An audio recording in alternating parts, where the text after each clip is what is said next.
Ministry of Government agencies as it occurs and keeps Parliament informed of how the budget allocation is being implemented, and C, the administration of government agencies to determine hindrances to their efficiency and to make recommendations to the government for improvement of public administration.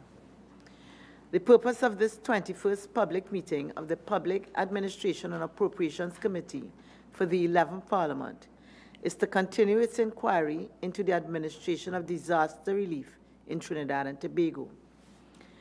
The committee is desirous of hearing from the relevant stakeholders to discover further challenges being faced by the agencies involved in the administration of disaster relief in Trinidad and Tobago. The committee hopes that this meeting will be fruitful and shall provide workable solutions for the improvement of the administration of disaster relief.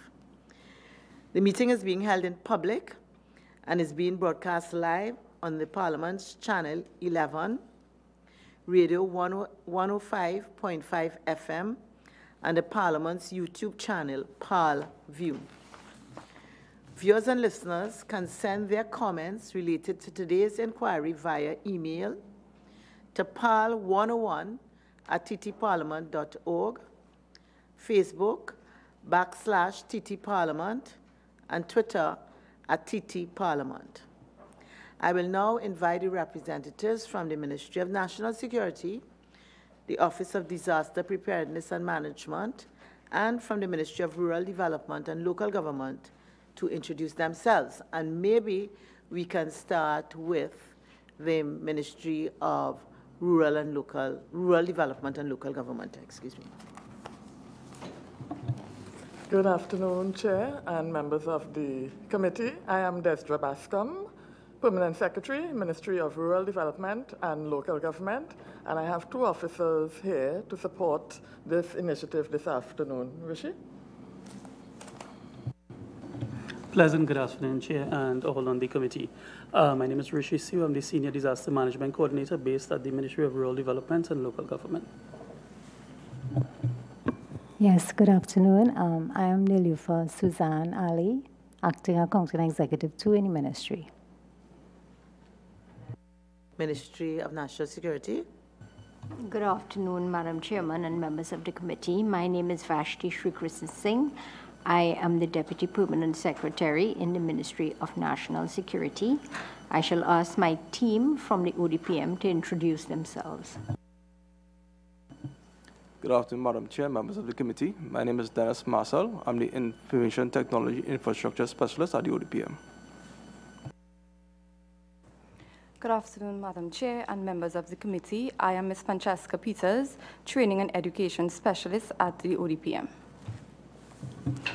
Good afternoon, Madam Chair and members of the committee. I am Ms. Denise Anderson, Regional Coordinator at the Preparedness and Response Unit of the Office of Disaster Preparedness and Management.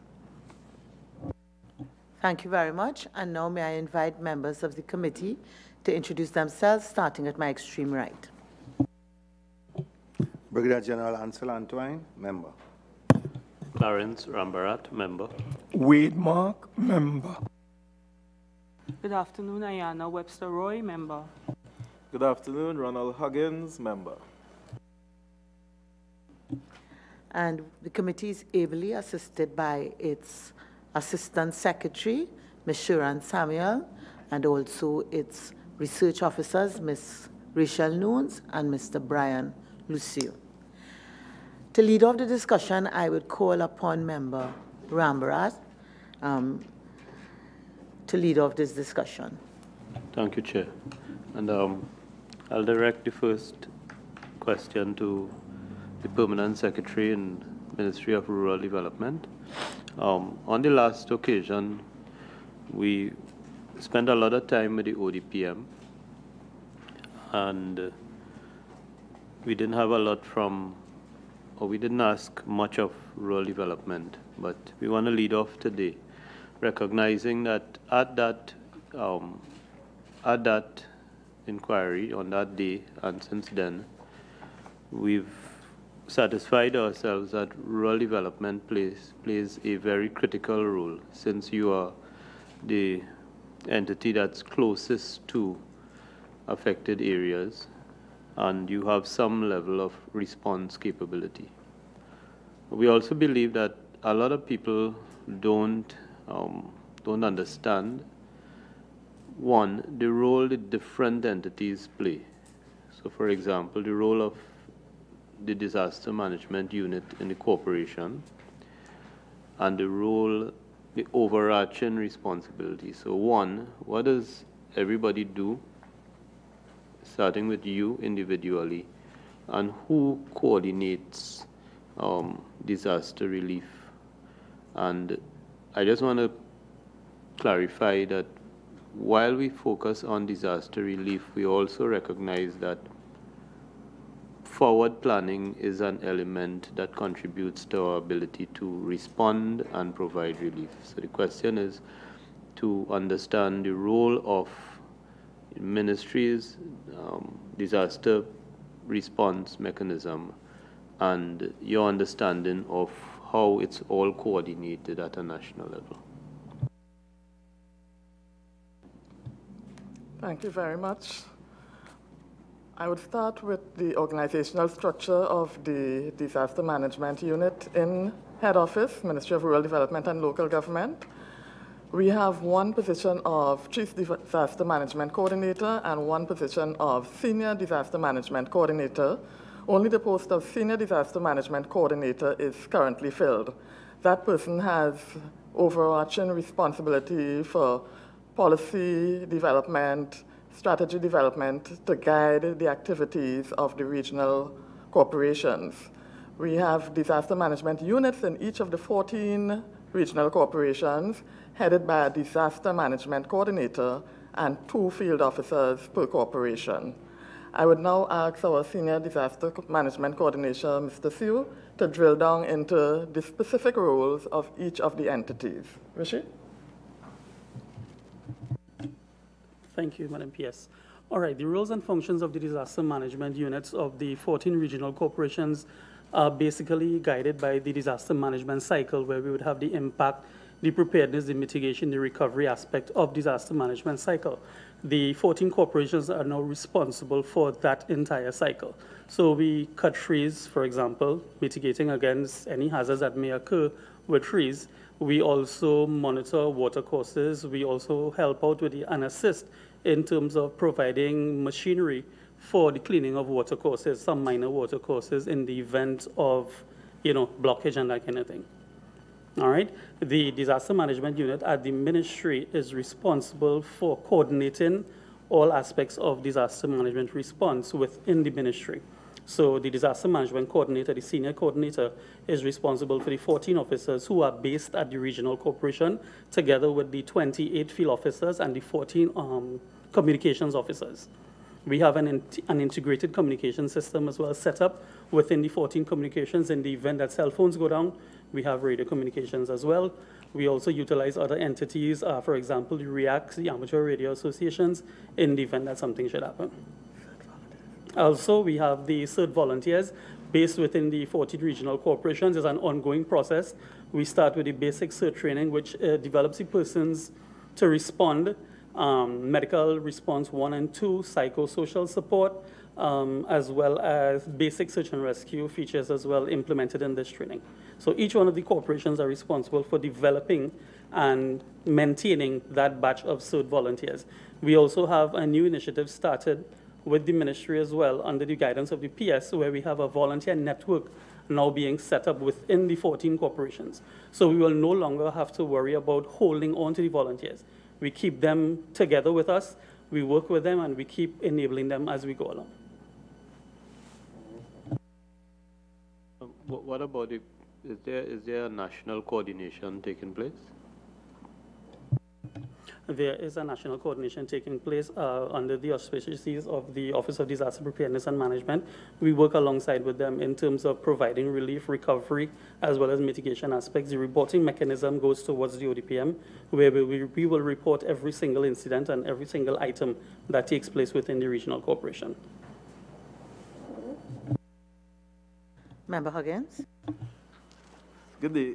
Well, you mentioned the 28 field officers across the corporations, correct? That number is correct? Yes. What is the role of the field officer? All right, the field officers, their job description basically states where they go out into the field, they accumulate information, they do data assessments, IDA assessments, initial damage assessments, damage and needs assessments. They go out and they meet and they greet with the public, the members of the communities. We also involve them in training as well. So they will go into the public and meet with the burgesses and train these persons to become more resilient in the event of an emergency. They also have the portfolio of the filing of in the office, making sure that the operations of the disaster management units within are done in accordance. We have 2 of the field officers positioned at each of the 14 corporations, hence the 28 persons. Right, well, I have a report in front of me here that says there's 1 field officer in Diego Martin, and there's 1 field officer in Port of Spain, and in Siparia, there are no field officers. That has since changed as of last month. The interviews were completed, and the field officers have now been enshrined within the system of the regional corporations, the cities, and the boroughs. So it has changed, and everybody is filled now, sir. Okay. Member Antoine? Where does the role of the Ministry of Rural Development and Local Government end, and the role of the ODPM begin in disaster relief? Good day, sir. All right, the disaster management unit of the Ministry of Rural Development is responsible basically for the level 1 and level 2s that will take place within each of the region.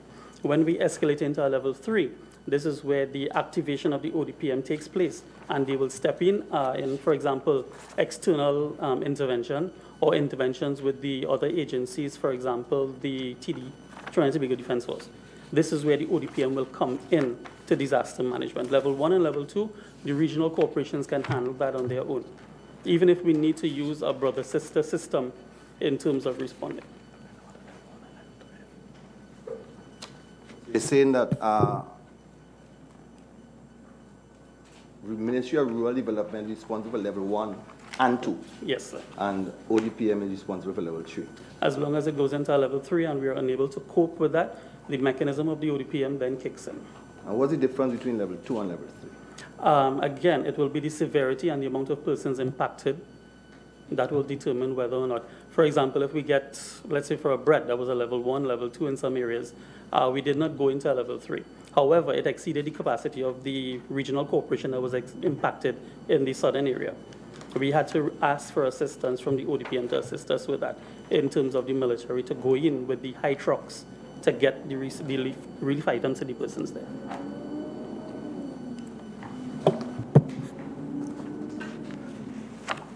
Are you using, all right, I have before me the National Response Framework, December 2010. Is this the same response framework that we are using, or have that been upgraded as the case may be? That has been upgraded somewhat, but we still have the basic fundamentals of that framework. We now use also the Shanghai framework.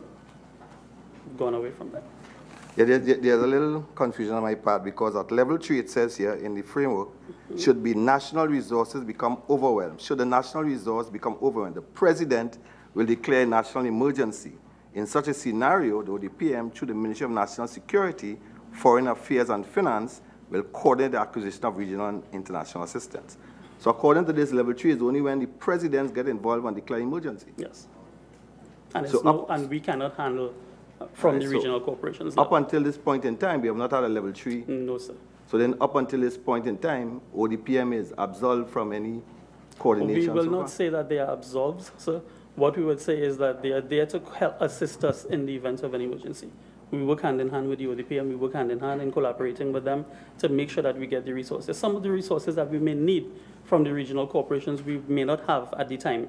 So we will draw down on the system of the ODPM to assist in terms of that.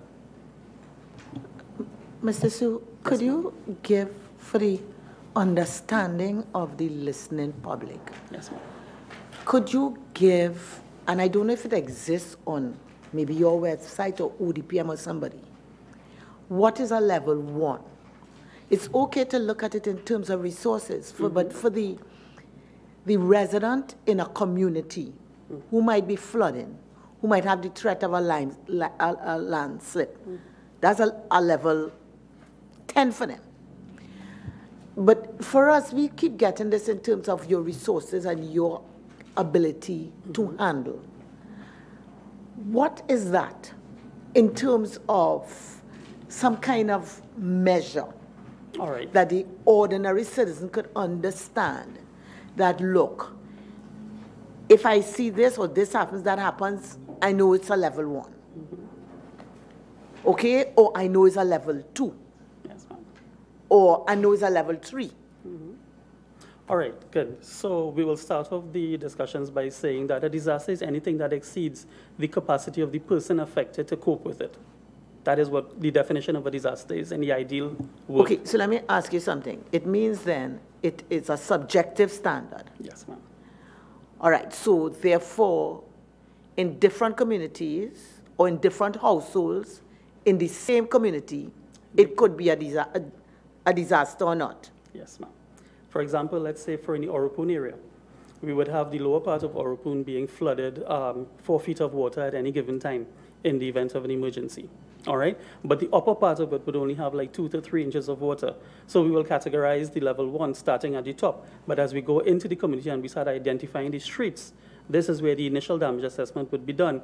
We will start deciding whether or not we should escalate the response mechanisms to sue. But you spoke about it, if I remember well, in terms of the person's ability to cope. To cope. Yes, ma'am. So let's take your particular community that you have identified. In one house, my neighbor is a single parent working in a very menial job. In my household, it's 2 public servants. We would have a different capacity. Coping mechanism and capacity, yes, ma'am. So that what is a disaster for my neighbor living 10 feet away would not be classified as a disaster for me? No, not necessarily. It depends on the person's capabilities and ability to cope with the emergency. This is how we would classify it. So, for example, we go into a community and we see a person who's affected, who is differently able, for example. That person will definitely receive the full brunt of the assistance of the disaster management unit, as opposed to someone who can basically walk out of the system on their own. Right. So let me ask you something. That is your understanding, and I'm sure a lot of us might be educated by that. Yes, how is the public informed of that? So that I know in my community, I seen 10 feet of water, but the assistance I'm getting is very different from the assistance that my mayor is getting because I am classified differently. The disaster management unit will prioritize when they get on site. So again, the IDA is done. The initial damage assessment is done, and we will prioritize as to who would need the assistance firstly. So it's called the first triage in the instance. You don't take into that ability. You don't take into the ability to cope my financial resources and so on, because that's not visible. That is not visible at that time. We deal with what we have at the end of the day, the tangibles that we have at the end of that day. This is what we need to respond to. So this is what we do. So we would know whether or not we call in the fire service or we call in the search and rescue department, for example, to assist with that. If you could just repeat that, a loss at the end of the day. Pardon? Okay, I'm really lost. So that there's 10 feet of water, but I have a ladder and my neighbor doesn't have, so you're calling the fire services for them, you don't call in for me. We would call in for the entire neighborhood, but when they reach it, they will prioritize according to the severity and the more impacted persons. Oh, so that depending on how I cope, it's not that it's a disaster. Yes. Depending on how I can cope, you determine the priority with respect to which. Okay, so define for me again, what's a disaster? In light of the discussion. This is what we have on paper. A disaster is classified as any event that takes place that exceeds the capacity of the person to cope with it.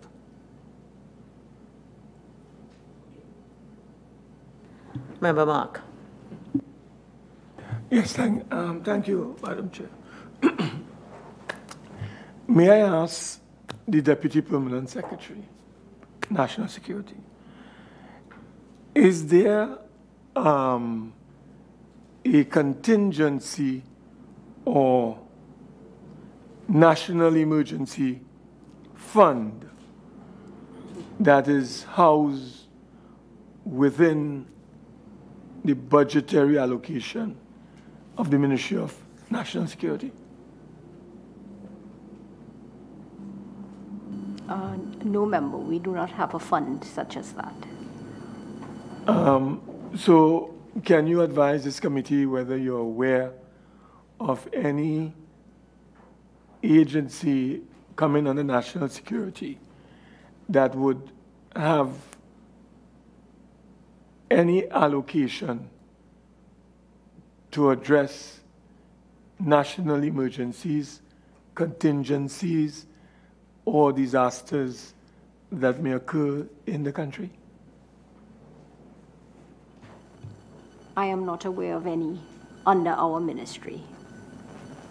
And seeing that the ODPM would be falling under your ministry, and they are the center of activity in terms of coordinating national disasters, may I ask someone from the ODPM office, is there an allocation that we can see building up over a period of time that would be used whenever a disaster occurs, be it an earthquake of a significant magnitude, whether it is a hurricane between 3 and 5, or just between 2 and 5 in terms of the category? As examples, do we have any fund established for that? Member, not under the Ministry of National Security, but under the National Emergency Operations Center, we have a function, an emergency support function for finance, which is led by the Ministry of Finance. When national resources or funds from the national purse has to be drawn down, the member from the representative from Ministry of Finance will reach into that ministry, and they can allocate funding either by shifting from various agencies or different ministries to assist in finance, if those events do occur. From your experience and knowledge of how national disaster management bodies operate on a global basis or scale, would you agree with me that there is need for a specific allocation that can be built up over a period of time, specifically dedicated to disaster management, rather than something occurring and we have to run to the Ministry of Finance and they will try to get from here or there or wherever they can? What you would advise, given your own experience in the field of technology, your knowledge of disaster management, and the international best practice? From the international point of view, we have interacted with agencies who, some do have that fund, and then some would rely either on the state or their government to provide the additional funding. All things being equal, it would be nice for us to draw down on an emergency fund directly from the ministry or somewhere else during times of emergency, especially to support local government, rural development, and other agencies. If that can be done, it would be beneficial to both us and the wider community. Would you feel comfortable in recommending to this committee that such a proposal be considered by this committee?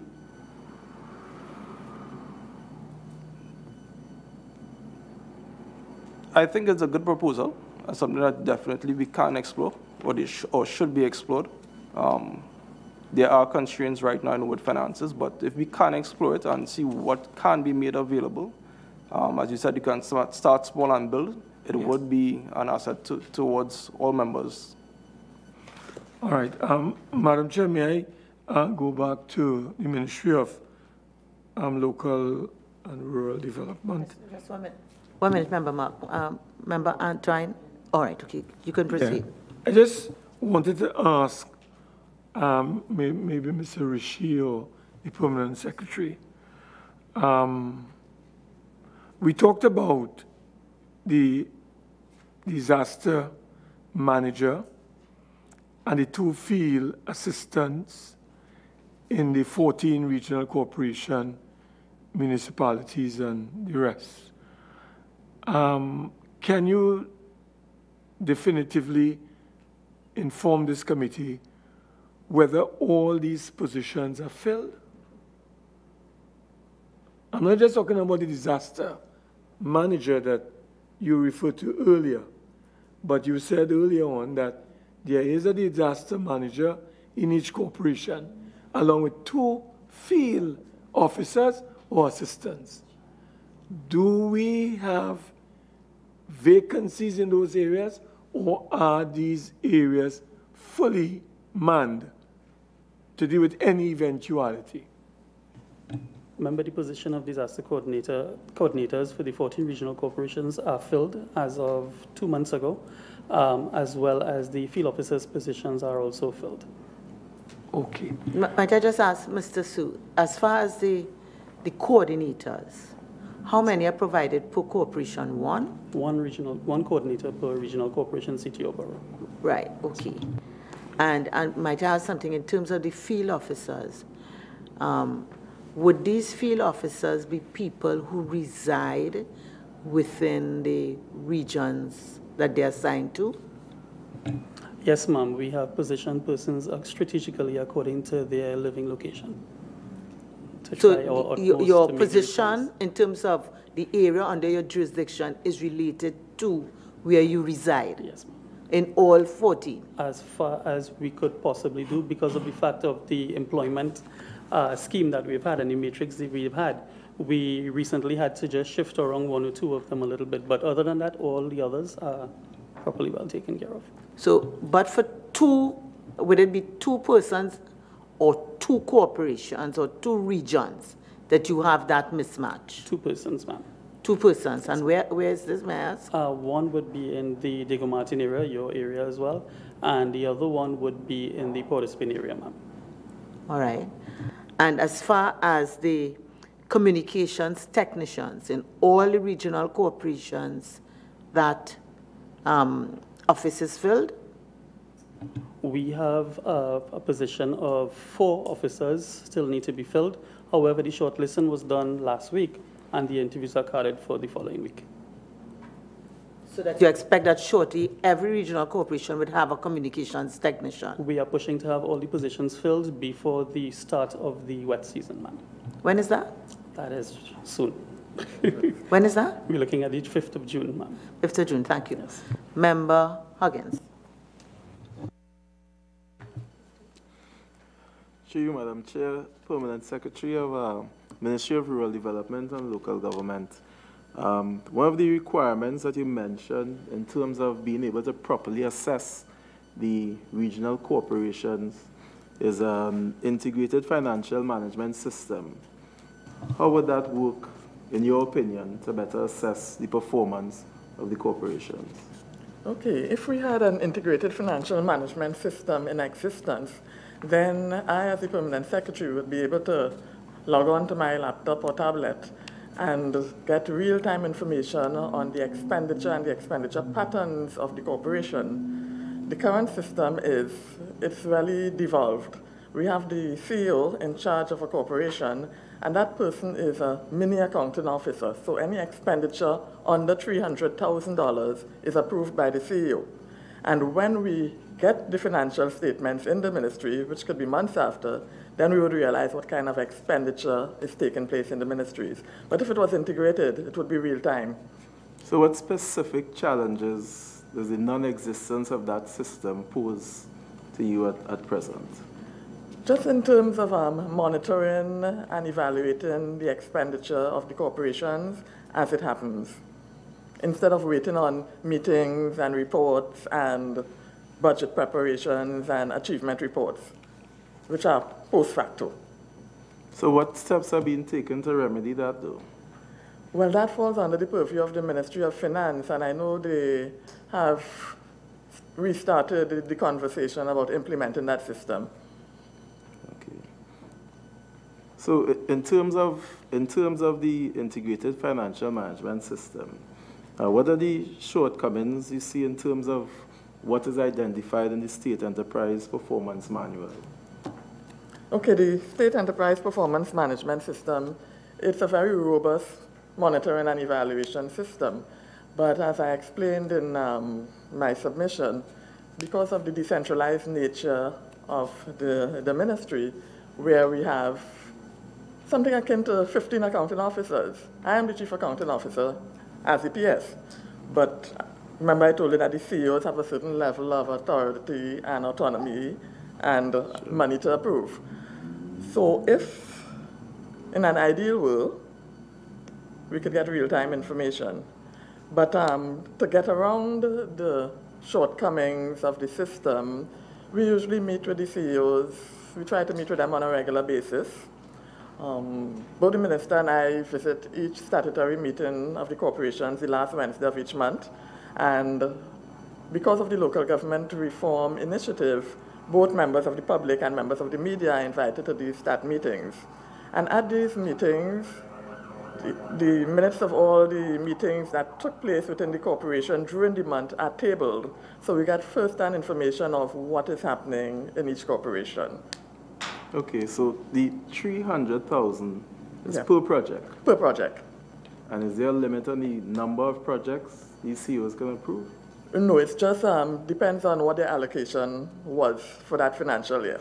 So if under disaster management they got 500,000 for the year, then hopefully they wouldn't do 1.5 projects, but they'll break it up into small projects to better serve the needs of their purchasers. Madam PS, just for my clarification, all the regional corporations have their statutory meetings on the same day? Yes, the last Wednesday of each month. So that, I heard you say that you and the minister visit the regional corporation. This is on a cycle or rotation? Or on a rotation cycle, yes. So you don't go to all 14? No, not all 14. Because your submission gives that kind of impression. Okay. So that you do it on a rotation basis. And we do 2 each month. So one would be 10 in the morning and the other one would be at 1:30. Okay. So each month we will do 2 corporations. So that therefore in the month of March, which would have been the corporations you would have visited? Unfortunately, we didn't visit any in March because we had another urgent matter to deal with. Okay, so you visited in February? Yes. Which were the 2? We did Penal-Debe and Princess Down. And therefore, at the end of this month, you carded to do whom? Or they don't know, you just turn up? Because if you just turn up, we don't want to know. No, we don't just turn up. In fact, we informed the chair and the CEO. We proposed to do Kuva and Chaguanas. Kuva and Chaguanas. Yes. Okay. Now, I also heard you in terms of, sort of the oversight and the monitoring, speak about the members of the media and the members of the public being invited. Yes. What has been your experience with that in terms of attendance? It varies by corporations. In the more rural corporations, we see a greater attendance of members of the public to these stat meetings because it's a closer-knit community.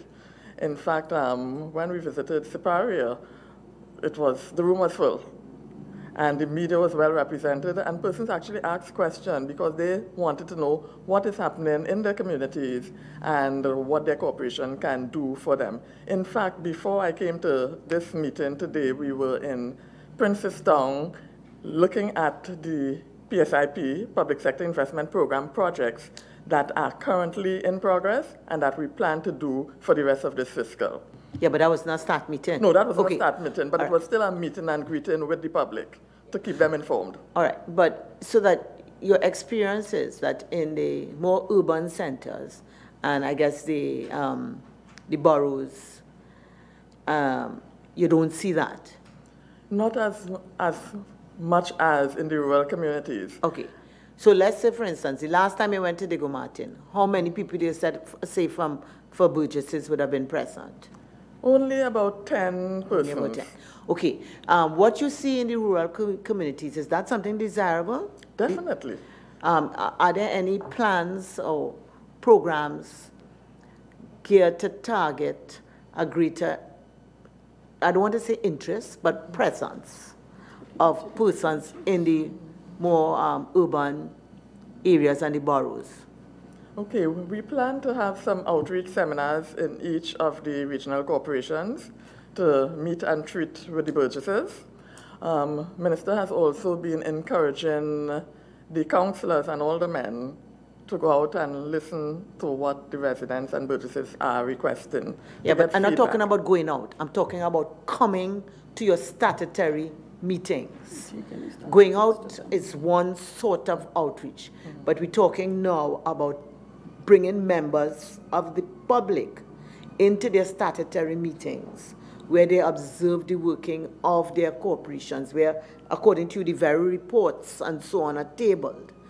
Are there any plans, and not discussions, but plans targeted at corporations to get that greater participation by their burgesses? It varies among the various corporations, but yes, some persons have been using social media as a means of advertising when it's their stat meetings, and even filming parts of the stat meetings to advertise what happened the month before. So there are plans, but it varies among the various corporations. And I'm asking from your level at the ministry. We have been lending support to the various chairmen and CEOs as best we could, making suggestions and asking them to do something, sometimes simply as early advertisement of your stat meeting, because as a member of a community, that is not your first priority when your corporation would have your stat meeting.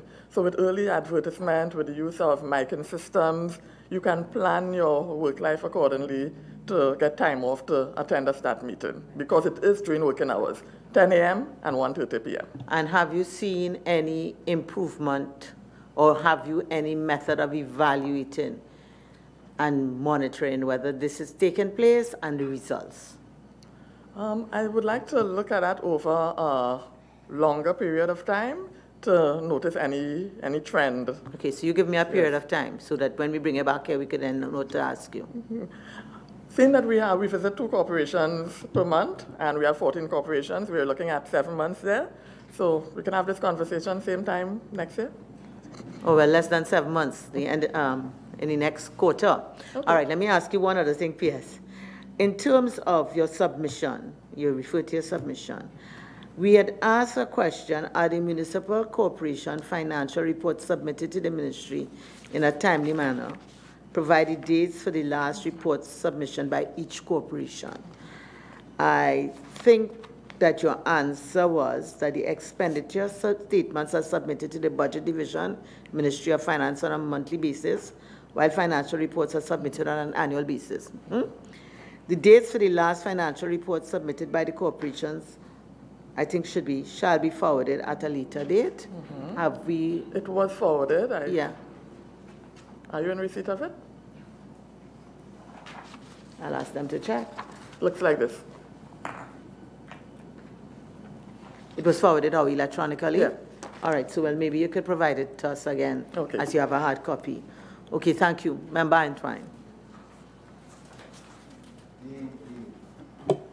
The Permanent Secretary, Ministry of National Security, is the accounting officer for the ministry. I just need some clarification here. In your response, you said there are no state agencies under the purview of the Ministry of National Security which are recipients of disbursements of disaster relief. What is the terminology for state agencies? Who are you speaking about when you say state agencies? Well, remember, the question was asked whether we had state agencies, but we do not have state agencies under the Ministry of National Security. We have divisions of the ministry. So that response was in terms of the specific question? Yes. All right. Under the Ministry of National Security, you have the Fire Service, you have the Defense Force, and you are the accounting officer for these units. Yes. Are there any disbursement of disaster relief funding to these? No. No. So then where do these institutions, Defense Force, the Fire Service, who are first responders, where do they get funding for disaster relief?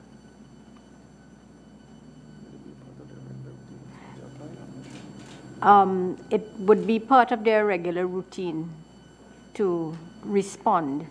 The ODPM gets a subvention, and from that they apportion part of their monies for supplies, but that's the only thing that I know that's... Let me turn it around in a different way.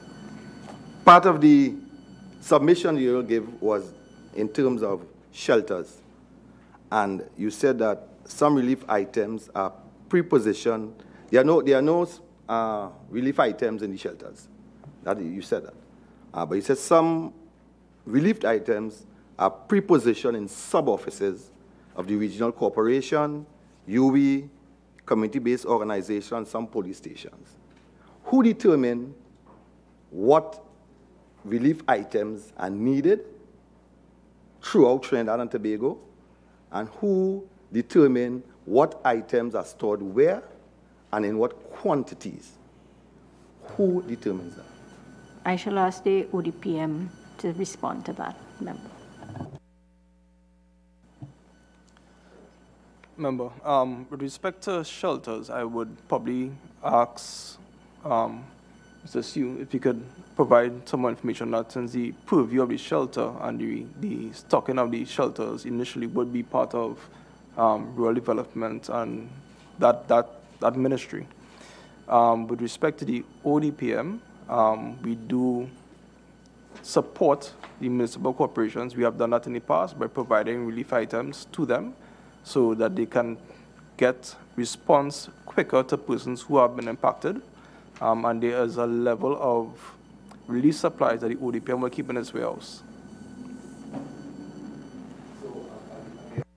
To rural development then, what relief items are pre-positioned in your sub-offices and who stock them?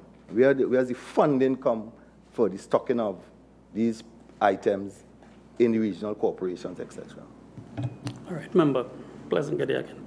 Each of the 14 corporation disaster management unit has a recurrent fund that they would use to purchase these items. The items are positioned in different areas. For example, in one corporation we have in a rural area, up at the Maracas area. Some we have in Moruga, other areas as well in Point Fortin. These items were positioned in accordance with historical data. For example, we knew what would take place in, let's say, for example, Diego Martin. We know exactly where it's going to get flooded. From the time the rain starts, we know where it's going to be impacted. So we know the amount of persons that reside there. We have an idea of how much they would need, what they would need. So we use this historical data to provide the list of items that will be positioned at the different locations. Is anybody responsible for checking to make sure that in truth and in fact, if they say they have X in so place, that X is there? Is it done on a regular basis? Is it done seasonal, as the case may be? It is done regular as quarterly, and each of the regional corporations disaster management coordinator has to supply me with a list, a checklist, signed off by the field officers as well as the coordinator as to the quantity. There's a drawdown system which we have in place, is called the bin card. So when you go into the sub-office or you go into one of the containers, you will use the drawdown system and the card system to take away from what you have. So it's monitored on a quarterly basis by the ministry.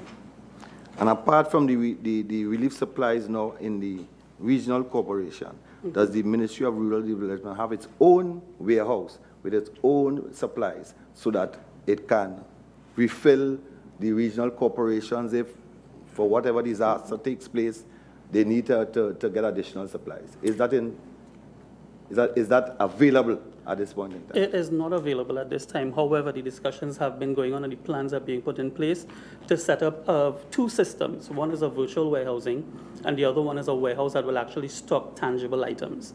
All right, the ministry as well, and through discussions and plans, is that we are looking at setting up a fund called the DREF Fund. A DREF Fund.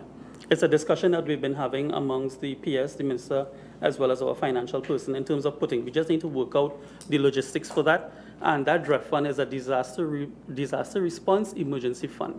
So we're looking at that as well. In terms of the tangible things that we have within the corporation, we do not have an actual warehouse at this time. Can you give me a time frame when this is DREF fund or when a warehouse would come in? We have the facility in terms of storing. However, we are in the process of getting 3 quotations for different items.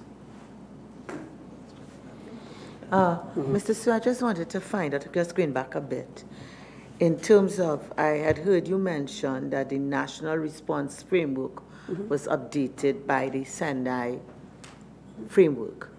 So is there a document showing the changes that were made to incorporate? Yes, ma'am. Yes, and is that available? Yes, ma'am. Could that be made available to us, please? Definitely, ma'am. And seeing that we're talking about the Sendai framework, to me, one of the important pillars of it is recovery better. And in terms of the discussion we're just having, in terms of providing the relief to, say, flood-prone victims and so on, and the drawdown system you had, is there in your whole system of providing relief any factor for building in risk and recovering better? So, for instance, I want to specifically know, if I were flooded last year and I was able to get relief, mattress, whatever, whatever, and I'm flooded again this year, do I qualify? That would have to come under the purview of Ministry of Social Development. However, we've been told that there's a 3-year period within you where you can claim. All right? In terms of building back better and more resilient communities, the ministry has embarked on a project called the Hurricane Strap Project. This project goes into the communities that have persons where they have lost their roofs. And instead of just putting back on a roof, we now show these persons, and they will actually do it together with us, install the hurricane straps onto the homes, make building back better, as we would say. Okay, but you've sent me to the, you've sent me to the Ministry of Social Development. Yes, but in terms of the relief that the disaster management units in the 14 corporations which are under you, what factors have you all built in for risk, apart from the hurricane, in terms of whatever relief you all give out to people? So, for instance, would your unit deal with what you call those, say, like flood bags? Yes, ma'am. Okay. So let's take something that is under you. My mattress example might have been incorrect. Something that is under you. How do you all build in the factor of risk and recovering better? All right. The disaster management unit, the field officers will go into the communities, and they will start working with the community members or the burgesses to, for example, build back better, or probably if they can relocate. A lot of these cases we have are persons who have built on riverbanks who have been affected. We face the fact at the end of the day. We have persons being affected. They have something that we would call acceptable risk, where they know if they build on the riverbanks, they're going to be affected. So what we try to do is help these persons now to position themselves, probably build the homes on stilts. For example, before the rainy season starts, we go into the communities with the sandbags and we start distributing to the homes that we know that would be impacted. So this is one of the mitigation drives that they have at the regional corporations. And can I find out then, in terms of, say, you say the wet season begins the 5th of June. Yes, ma'am. Do you have a cycle for going into the communities that you know are flood prone? Yes, ma'am. And could you therefore provide us the scheme of works for yes, yes, ma'am. Please. And I have one last question, which is my pet question. The blue structure in Diego Martin. The early warning system. That's it, the early warning system. When last was that tested? That was tested 2 months ago. However, we have a test coming up that is going to be done with the regional corporation as well as Met Office. What we're trying to do is integrate the early warning system with Met Service now. So there's a meeting that we had a couple of days ago that we're now looking at putting that in place. Okay, and therefore you brought me to a place I wanted to be, in that I'd seen in the newspaper a Wednesday in March 2018.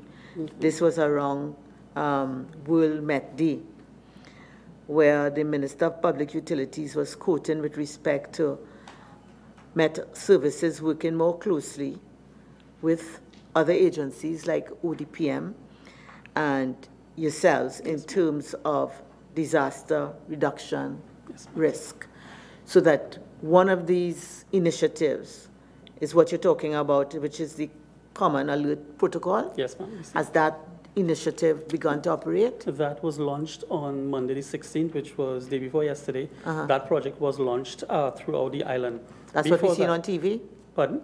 Is that what we've seen on television? Yes, ma'am. Yes. Before that, prior to that, what would have happened is that the Met Service would have come into us and we would have had a sat-down meeting with all 14 regional corporations, field officers, so that they can understand the gist and understand the rudiments and reading of the early warning system. They have changed the codes a bit. They have now changed the format a bit, and we needed to understand that because at the end of the day, the 14 regional coordinators depend on the early warning and the alerting system of the Met Office so that we can now put things in place for the event. Right. And just to remind me, what date again is the testing for the early warning system in Diego Martin? I was told by Diego Martin that the testing would be done the last week in April.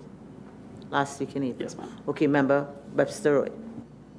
Thank you, Madam Chair. Through you to Mr. Sue. You noted that the Disaster Management Unit coordinators would have quarterly meetings. That was correct? Or we would have meetings ongoing, but which one of the meetings are we talking about? Where the Disaster Management Unit would meet with stakeholders. Yes, we have the stakeholders meetings that are done quarterly, where each of the regional corporations, disaster management units will bring their stakeholder partners into the room to discuss. And that is apart and separate from the normal coordinators meeting at the regional corporation. Okay, who monitors to ensure that those meetings actually happen? That would fall under me. Okay, and what reporting mechanism you have in place? We have the reporting mechanism at the ministry where we have the file set up for each of the 14 regional corporations. At the end of the meeting, they would submit to us via email or whatever means the reporting on that meeting, and we will follow through. Is there a standard in terms of what you expect from a report so there is consistency across the different corporations? We utilize the exact same format that would be used in the standing committee meetings at the regional corporation. So that format is kept. So we have a tag and a handle on what takes place in that meeting. Okay, in terms of the field officers, who would monitor to ensure field officers actually go out, engage the communities and the stakeholders, and then bring information back into the corporation? That would be the disaster management coordinator at each of the corporations. And that information would be fed back at the stakeholder meetings or directly to you? Directed to the coordinator, who will then send it off to me. Okay, in terms of the early warning system that you mentioned previously, I know when we have early warning systems testing in Tobago, you usually get a notification in the papers to tell you on such and such date and time expect. Is that the same procedure here? It is not fully implemented. We have just gotten a company on board in terms of doing that, where we can send out these mass messages at one given time. So we are now looking at putting that in place.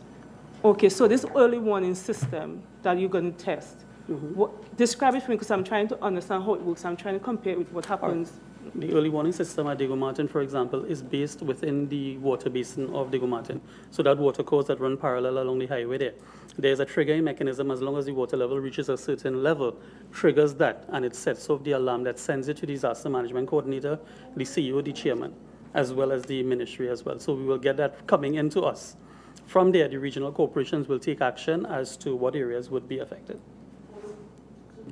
So it's an electronic alarm that is sent to certain people? Yes, ma'am. So if I were living near there, I wouldn't know it? No, ma'am. Okay, thank you.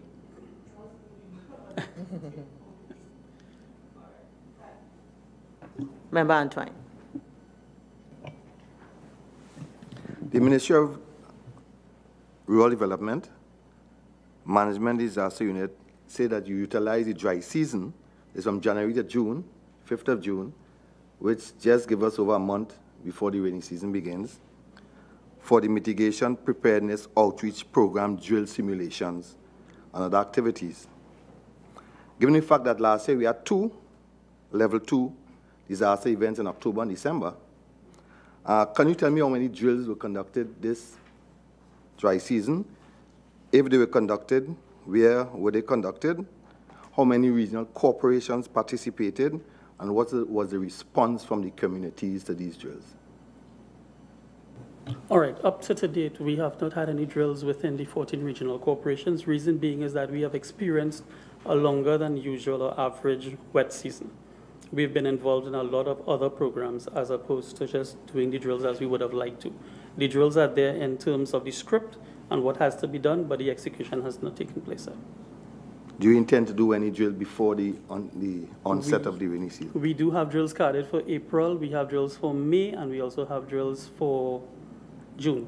So different corporations. Diego Martin being one of the corporations in the Carenage area that will be conducting a simulation as well. Can you give us, the committee, a time frame when and where these drills would be conducted? I can submit that via an email as to the dates and the locations of these drills, so the committee can probably pay a visit and witness firsthand as to what we do. Ma'am, if you just permit me, have these dates been fixed in collaboration with the Met's services? Because for us, the listening national public, I don't think that this wet, dry season is strange to us based on what Met services published. So that I understand you to be saying, look, your program has been interrupted because we have not had a dry season. You're now telling us we program dates. Have you done that in collaboration with the information coming off from Met services? No, ma'am. We have gone ahead and positioned the dates, whether rain or sun. The drills are going to continue because at the end of the day, we're not sure what kind of weather we're going to get. So there was no reason then for putting off the drills? There were, because there was a time that we had some response mechanism taking place in times for the drills. We had to respond to emergencies. Oh, so the drills were really postponed because you were responding to something else and not because of the rain? Yes, ma'am. Oh, I didn't understand that before. Sorry. Okay, thank you. Member Webster Roy? I want to go back to that early warning system, yes, right? You said that an alarm would trigger or send some information to certain people. But I'm thinking that an early warning system would be to inform everybody who might be affected. Yes. So if it only goes to a few people, then how would, say for example, if I live along the water course, how would I be able to prepare? Again, the regional corporations, the DMUs, have their mechanisms in terms of alerting through the CERT members, through the PA systems as well. But it is a gap that was identified, and we see the need for having a loudspeaker. So when persons hear this loud siren or whatever, they will understand what they need to do. So we have identified that. You identified the gap, but what measures are you putting in place to ensure that that gap is filled? Again, the collaboration with Met Service, so that we can actually set this system up, is what we have in place for it. And how far are you in terms of your negotiations or discussions with Met Services? The disaster management coordinator from Diego Martin will be meeting with the Met Service to work out the nitty-gritties of that. Do we have any more? Do we have other early warning systems around Trinidad? Yes, ma'am, we do. We have any watercourses in the Caroni Basin. We have in the Moruga area. We have one in the Blanchisseuse area. We have a couple of others, yes. And it's the same system where it would go to certain persons, the information, the early warning? Yes, okay, and we're looking to expand or improve the system throughout? We need to, and we're looking at it, yes. Could you comfort me with some timelines? I am working on that as we speak. That is one of the projects that I'm doing. So we are saying probably by next 2 months, we would have that operational. Okay, thank you. Thanks. Member Antoine? In your submissions, you speak about the Ministry of Rural Development Disaster Management Plan. You said it shall be completed and reviewed by the end of March 2018. Was that completed? Yes, it was. It was given to our planning section. Our planning section looked at it. The Deputy Permanent Secretary as well, she went through the document with a fine-tooth comb. We identified some gaps and some issues. We since rectified that, and it's gone back to her again. This disaster management plan, what role does the regional corporations play in this? And if so, when will the plan become available for them? The 14 disaster management coordinators sat in a room a couple of weeks ago to view this plan. They identified the gaps again that we would need to rectify in the plan. We have identified some issues where we would have to bring them in the response mechanism. We saw where we'd have some issues with that. So we fixed it and we sent it back to the Deputy Permanent Secretary to view it again for us. But there are positions in place for the response mechanism of the 14 regional corporations and other state agencies and entities to respond in that plan. I'm a member of Parliament for Dabadiomira. Yes, sir. At what point in time would the Ministry of Rural Development include members of Parliament in your disaster management plan? Because as soon as a little rain fall and somebody galvanized in the roof got blown off, I am consulted. All right. Again, the reporting mechanism is a bit off, if I'm permitted to say so. Reason being is that we have councillors in the area who are responsible for these type of things. Allow the councillors to take these reports and run with it and not burden the MP or the Member of Parliament with these reports. It is not the councillors that burden me. I know. The constituents. The Burgesses. Yes, sir. All right. It is something that we could look at, and as long as we get buy-in from all members of Parliament, we can bring you in. There's a training called the Incident Command System training that we would be more than willing to give to you. We have the 14 CEOs, as well as the chairman for the disaster committees and each of the corporations coming in to do this training on Wednesday with us. It's going to give you the rudiments and the fundamentals of running an operations in times of disaster. So we'll be more than happy to give you this training, and if you would make yourself available, Honorable, we would be more than willing to give you that. It's on the 25th of next month at the Ministry of Rural Development, sir. I laughed because he didn't look at my designation. I do apologize. And I said I made the... Anyway, I want to go down there. Yes, sir. Member Mark. Thank you. I wanted to find out through the Permanent Secretary, Madam Chair, what is the financial allocation to each of the regional corporation for purposes of disaster management and preparedness, given the role that you will have to play at level 1 and level 2? Is there a budget? You talk about recurrent, but I don't even mean recurrent on a general basis, or you're saying that there's a specific line item in the budget for each regional corporation that will deal specifically with the question of disaster and disaster management. Yes, sir. There is a line item for each corporation. It's the natural disasters vote. But I have to say, I guess it depends on the finances of the country that maybe these votes may not have as much money as maybe might be required, but there is a vote that each corporation could access. And if they need to, they can transfer funds from other votes into that vote if it needs to be supplemented. You see, the reason why I'm asking this, or raising this matter, we talk about early warning systems, which I want to come to in a short while, and all the good work that is being done by our colleague from the Ministry of Rural and Local Government. But those things are going to come to naught if you do not have the resources. And one of the complaints the people have been making is the painstakingly and frustratingly slow response by local government and central government in dealing with disaster in their particular communities, to the point that residents and good Samaritans from those communities have to come and feed people, have to come and make makeshift boats to take people from one point to another point. So the question is, we can be told all these beautiful plans and initiatives, but if in the natural disaster vote, there is zero or limited resources, how are we going to translate that into reality and real activity when a disaster occurs, particularly when we know, based on what you have said a short while ago, the rainy season will start from the 5th. So could you tell us whether there is an attempt by the Ministry of Local Government to urge the Ministry of Finance to establish a more healthy allocation for these regional corporations or 14 corporations?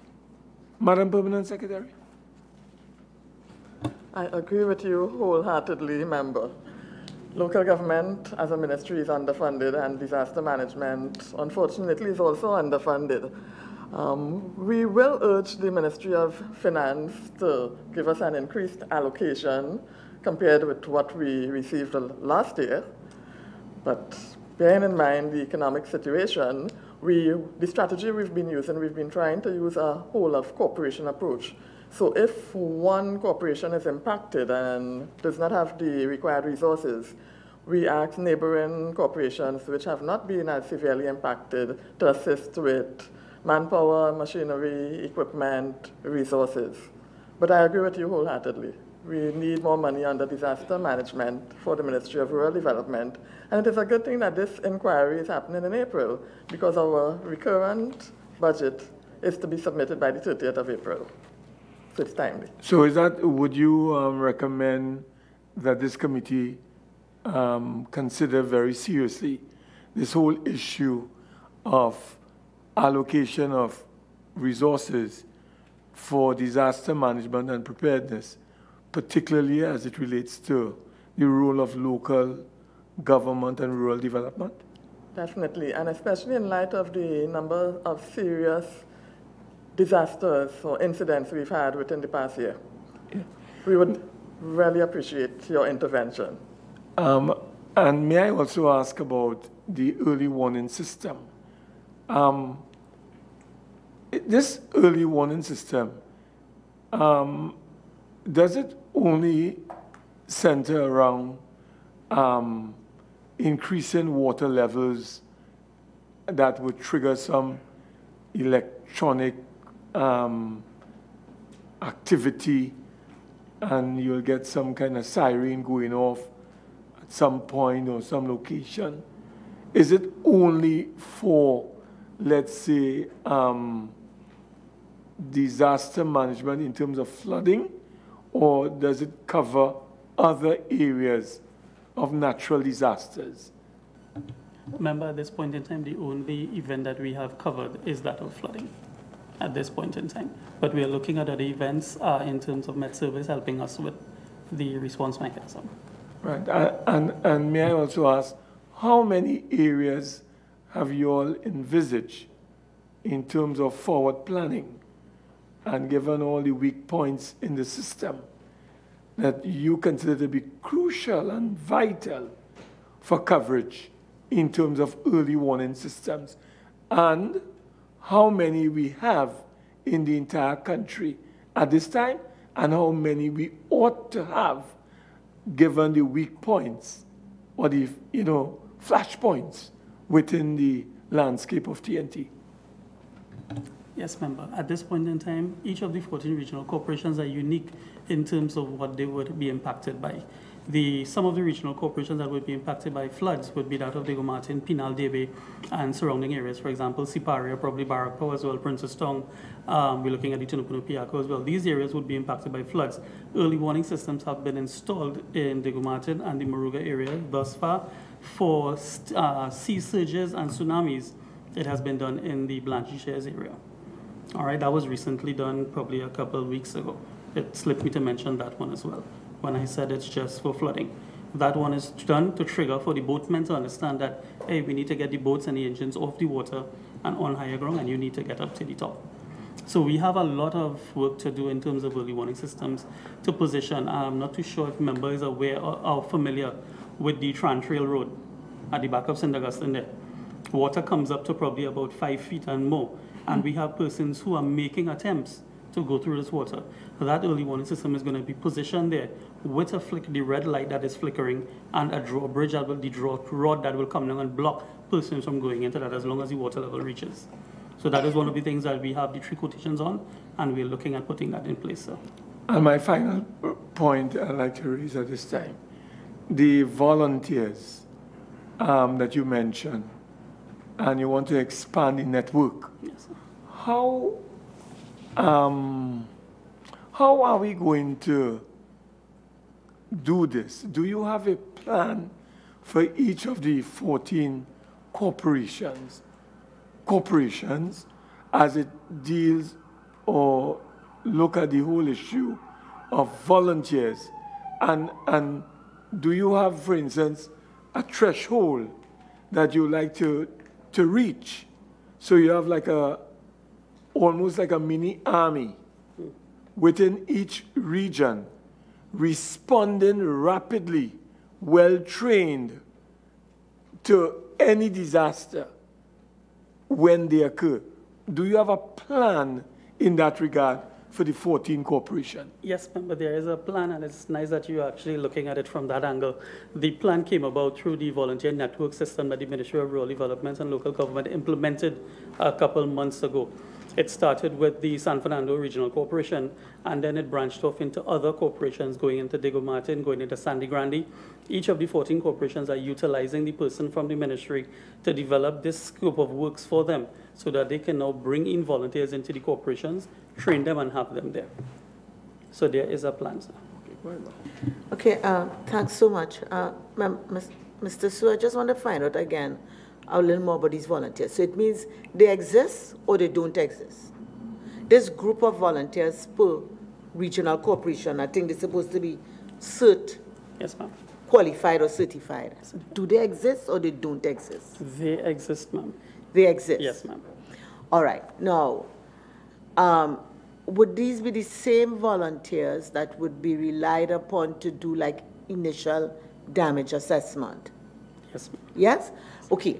So if maybe, and maybe ODPM could come in here to give us some sort of clarification.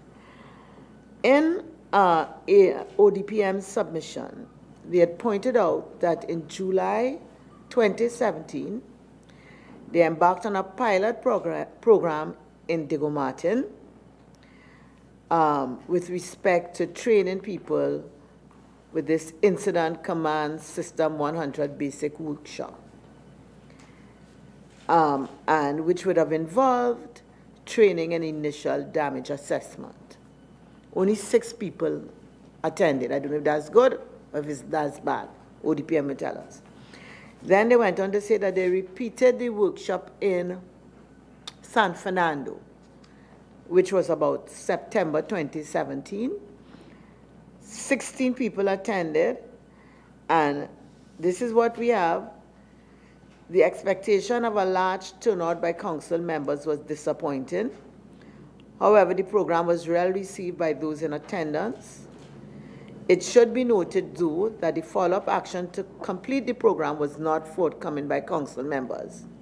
As to date, none have submitted their list of candidates to receive the training.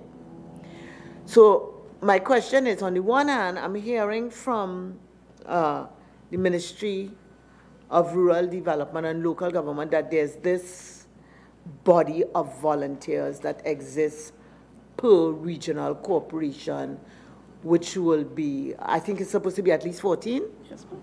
14 people, known, identifiable people, trained to do certain things. And on the other hand, I seem to be understanding a different picture being painted by ODPM. So how do you respond to that? All right, ma'am. The 14 Regional Corporation Disaster Coordinators is responsible for getting the persons enrolled in the training programs. What they would do is identify 5 persons from each of the councillors, and they will bring these persons in so that they would be trained. This is one step that we take. We also go into the faith-based organizations and we train them as well. We go into the schools through the school supervisory system, and we get the teachers on board in terms of training. So we now send this training into the school system. So this is what we use to get these volunteers enrolled. So your system of volunteers is different to what ODPM is talking about that I just read? It is basically the same, but there are some discrepancies with it, yes. No, I'm lost. Oh, there's some differences. So you all have yes. 2 different groupings of people. Is that what my understanding is? The target approach, I would say, would be a bit different. We would go straight to the source in terms of getting to the councillors, and the councillors will provide the 5 names for us to train. Yes. It's different for the ODPM.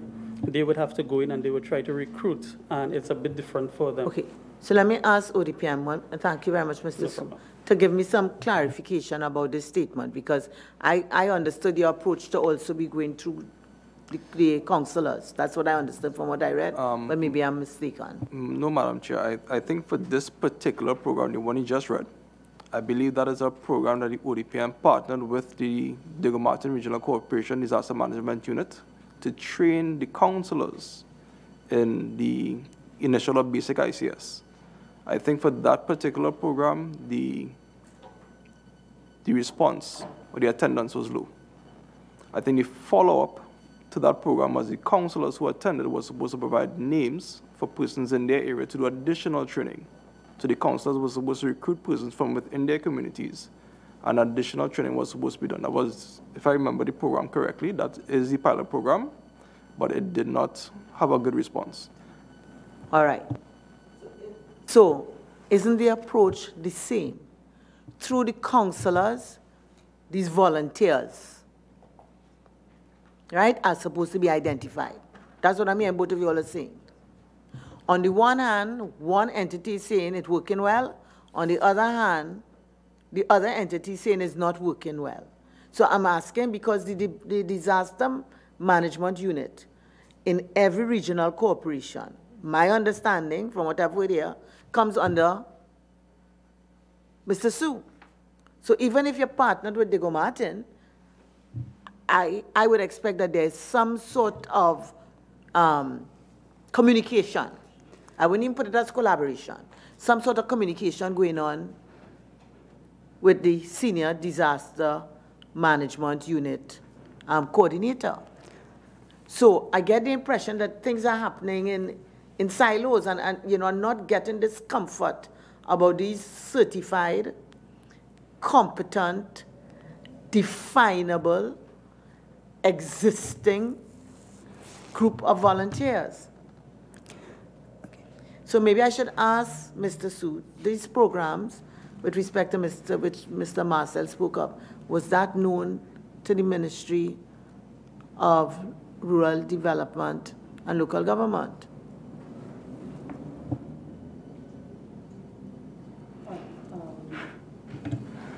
Madam Chair, at the time of that training, I was not installed in the position as a disaster coordinator for the ministry. So that is why he would not have gotten the support, because there was no forwarding entity at the end of it at the ministry so that they could have streamlined the entire thing. So that the position in the ministry was vacant. It was vacant. Yes. So they had nobody at all heading that unit? No. So that in terms of ODPM and in terms of the ministry, has there been any revival, revisit of this? Because I understand ODPM to be saying a proposal for council members' training is currently being prepared for the Ministry of National Security, the Ministry of Rural Development and Local Government, and the Trinidad and Tobago Association of Local Government Authorities for Further Action. Has that reached you all as yet? Yes, ma'am. And what? We are working together with the agency Yes. to make this happen. And as of when? The dates have not been finalized just yet. So it's just a conversation? Yes, ma'am.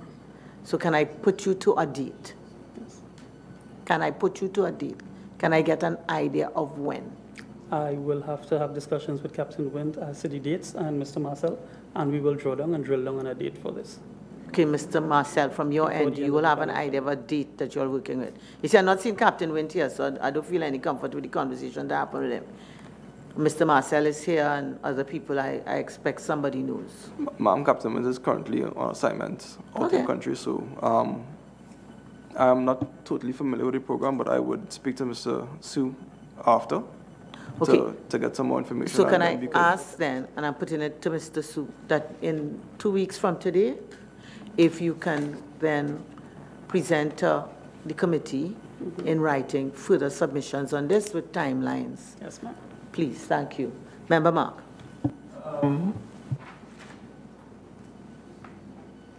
ODPM and local government. I just want to follow up on what the chairman raised a short while ago. Is there a coordinating mechanism established between rural development and the ODPM to deal with disaster management, preparedness, and training in the Republic of TNT? Do we have a solidified mechanism for coordinating national disasters involving these entities, national security, ODPM, and the Ministry of Local and Rural Development? Is there such a mechanism or coordinating organization or body? Or as the Honorable Chairman said, do we operate in silos? Through you, Madam Chairman, yes, there is. Based on disaster management and the preparedness aspect of the disaster management cycle, we would liaise with the Ministry of Rural Development through the position of the Chief Disaster Management Coordinator, which is presently vacant, and the Senior Disaster Management Coordinator. So the Senior Disaster Management Coordinator would liaise with the Operations Manager at the office, and then below that there's a tier where the Regional Coordinator will engage the assigned disaster management units and by extension the corporation. However, the system is not perfect. We appreciate the efforts of the Ministry of Rural Development and Local Government, but as you would have pointed out yourself, it's not a matter of outing fires. There must be a structured plan upon which we could build a foundation and have resiliency at the end. So we have tried to engage the Ministry of Rural Development and Local Government on a regular and a consistent basis. However, what I'd like to recommend is that there be added robustity to the structure of interministerial engagement. That is what has been our experience, is yes, you'll have at least the interference of political systems and administrative wills of the corporation, so that there's not that whole of corporation approach that you would like to appreciate, but our work is one. So where we have difficulty in terms of getting reports, getting data and information to provide us with the baseline statistics that we need to ensure that the shelters are at least stocked to the carrying capacity, the maximum carrying capacity of the shelters, where we are hoping at least to have that cooperation be made more fluid with the Ministry of Rural Development and Local Government executives, that can be improved. In 2017, I know we would have received a correspondence from the ministry that would have facilitated communication between the office and the ministry. However, reporting is still lacking. If we are asking for data, if we are asking to engage them on plan development, we are dealing with the hydrometeorological event that we are currently facing, and of course, you are right, an all-of-hazard approach.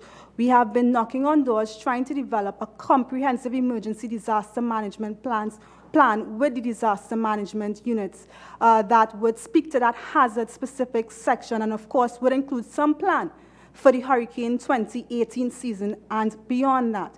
Presently, the plan of the disaster management unit is an emergency operation plan that, in a word, is response-centric, and we can no longer, shouldn't be working with a plan like that at all. Other preparedness activities that we have tried to engage them in, I know the matter of stakeholder meetings were brought up. You see, the statutory meetings that are held at the corporation level and the monthly meetings, the discussion there is primarily based on more the needs of the burgesses as relates to outside the parameters of emergency disaster management, and it isn't targeted enough to be effective. So in our work, we're trying to knock on those doors. We have deliverables that we have identified. One of those is, of course, having disaster management units, stakeholder meetings that are more comprehensive and effective in design. So yes, and in all the operations of the ODPM, we do not work in silos. We realize that we depend on the Ministry of Rural Development and Local Government to be, they are our support, our founding support. I'll just wrap up quickly. So where it is appreciated that they have a founding role in level 1 and level 2 emergencies, they have a substantial contribution to make at a level 3. So while we are having that national coordination effort and we are activated at a level 3, we still need people on the ground, and we still need the activation of the municipal emergency operations centers to fulfill particular functions.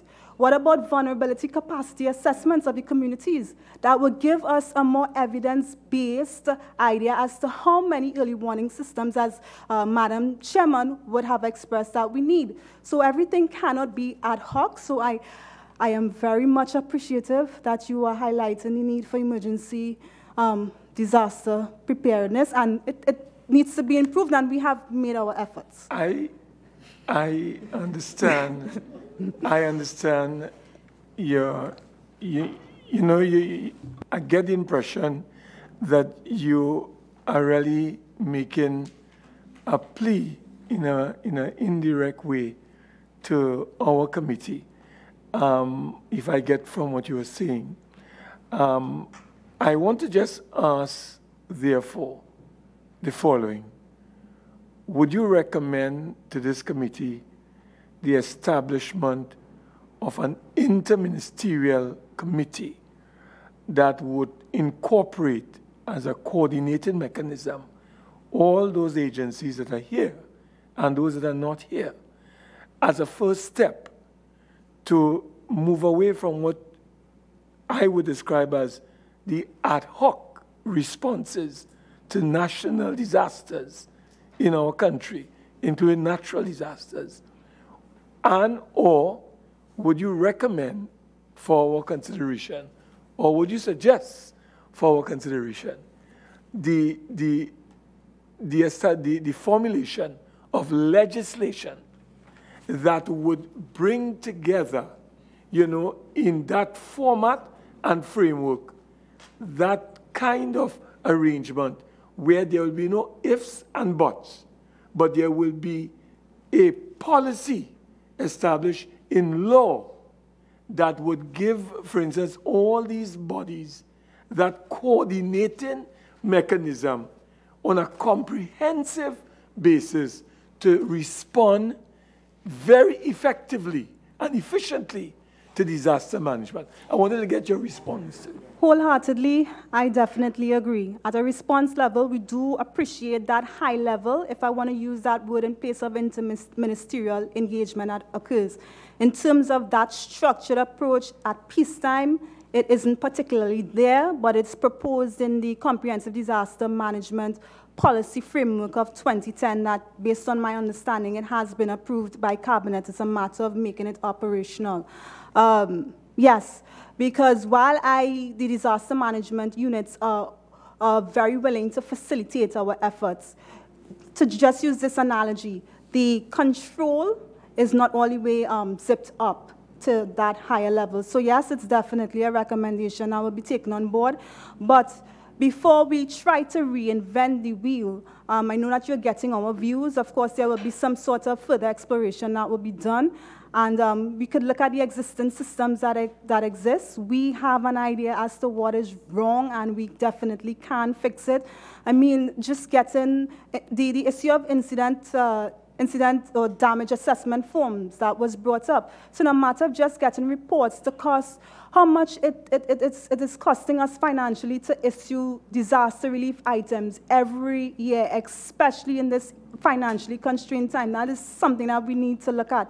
So yes, if you all could keep the pulse or have like a firm hand on that to make sure that there is that level of control for preparedness. Sendai framework, priority number 4, as Madam Chairman would have highlighted, and I'm glad that she highlighted that. It's preparedness for response, and added to that is building back better, and good mitigation starts at the recovery point.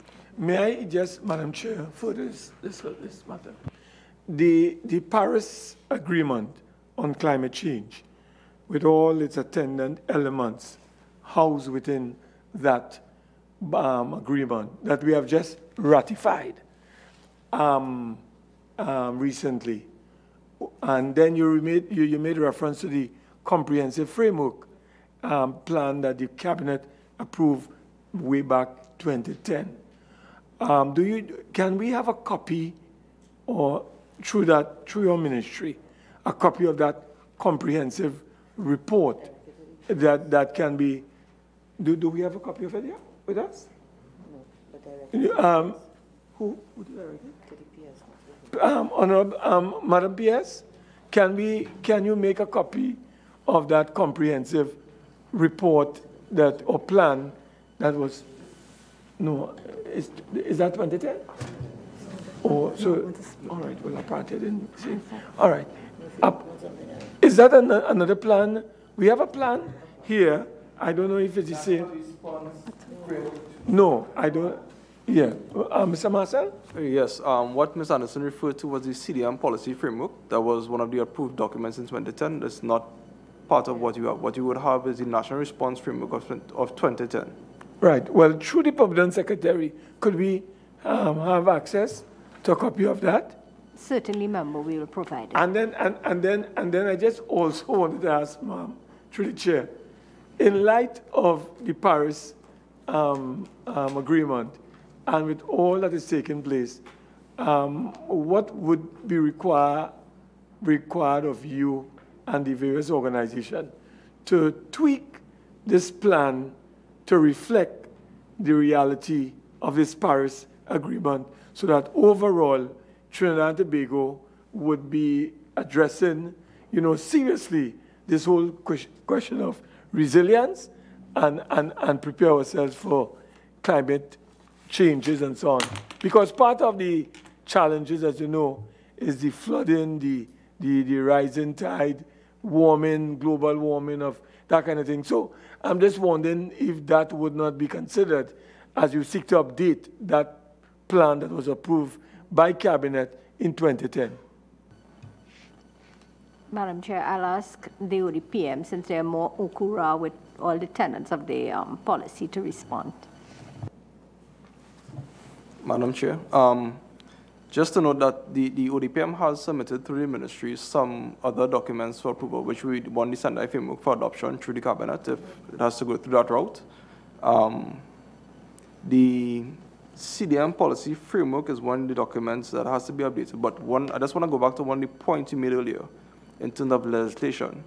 That was something that Captain Wynn did highlight at the last sitting, and it's something that we are actively looking at, and that will cover a lot of the areas that were discussed earlier. And it's also part of, I think, number 2 under Sendai, the governance aspect of it.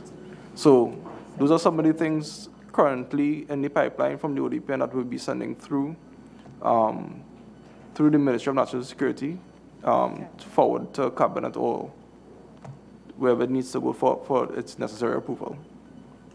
I don't know if that would have assisted. Okay. Through you, Madam Chair, to answer your question, it wouldn't require much tweaking at all, because by the very name comprehensive, we look at an all-hazard approach, as I know Captain Retired Neville Wint would have expressed. Even as mentioned in our mission statement, it's not only about disaster risk management, but about climate change adaptation. So it's already there. In terms of probably articulating it further, perhaps we can do that. But where it comes from taking the framework and drilling it down to streamline it into action, I know there is where the rubber will meet the road, and we'll definitely need to articulate and document how we're going to make this concept a reality for Trinidad and Tobago. And of course, we want to be the premier disaster risk management agency of the Caribbean, so with the Caribbean by example, by extension, sorry. But the framework already has a matrix attached to it, which is almost like a template that needs to be just adapted for your country, so that even in drilling down, the matrix already exists. Yes. Now, I believe that you are directing your attention to the Sendai framework, where we do have a matrix that we created for each particular pillar, what could be done as a national and local level. But I was just answering the member's question as pertains to the Comprehensive Disaster Management Policy Framework, but I see the slightly confused expression on your face. So just allow me to clarify some things that popped up that I had a bit of an issue with. So you have at the international level, the Sendai framework. At a regional level, you have the SEDIMA's document, guiding document 2014 to 2024. When you drill further at a national level, you have our Comprehensive Disaster Management Policy Framework, the Critical Facilities Policy Framework 2010, also Cabinet approved, the National Response Framework. And yes, you're right, in terms of taking that aspect of Sendai, drilling it through those different expressions that bring us back to the man on the ground, which you're mentioning, so this becomes a reality for him, for her as well. Thank you very much. Member Huggins. To the ODPM, through you, Madam Chair, is the ODPM fully comfortable that the key response agencies fully understand the roles and functions in terms of what happens before, during, and after an incident? Through you, Madam Chair, Member, I wouldn't say that we are fully comfortable. We always have changes in the emergency support functions, and those are the persons who are required to do a level of administration and command and control at their respective ministries. So what we always try to do is do ongoing training and refresher courses, so that we don't get in a state of, what is the correct term? So that we don't get stagnated and we don't get comfortable. Saying, okay, well, we trained this ministry 6 months ago, etc. But we always try to keep ongoing training, and we always try to keep them up to date with the current terminology and trends within the response aspect of disaster management, or the coordination aspect as well. Yes, but I'm speaking specifically about the key response agencies. So those key response agencies are all part of that structure, so yes. I don't know if that fully addresses your question. Because in the submission, I noted that there was a concern expressed about the full understanding of some of these agencies in terms of roles and functions before, during, and after incidents, as expressed by the ODPM in their submission. And then there's also the identification of information gaps that existed.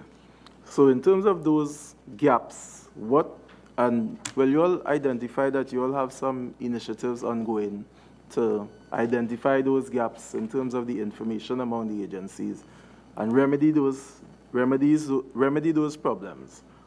How successful have you all been in terms of those initiatives to identify and remedy those information gaps that you identified? All right, so in terms of the initiatives, some are still in the very, very early stages. So we are going in terms of still reviewing some of the after-action review reports coming out of 2017, still doing some training or formulating some training to be done with the new SFs in the next coming weeks. Just to go back to your the first part of your question, I don't think I fully understand it. So could you repeat so I could probably just give you a better response?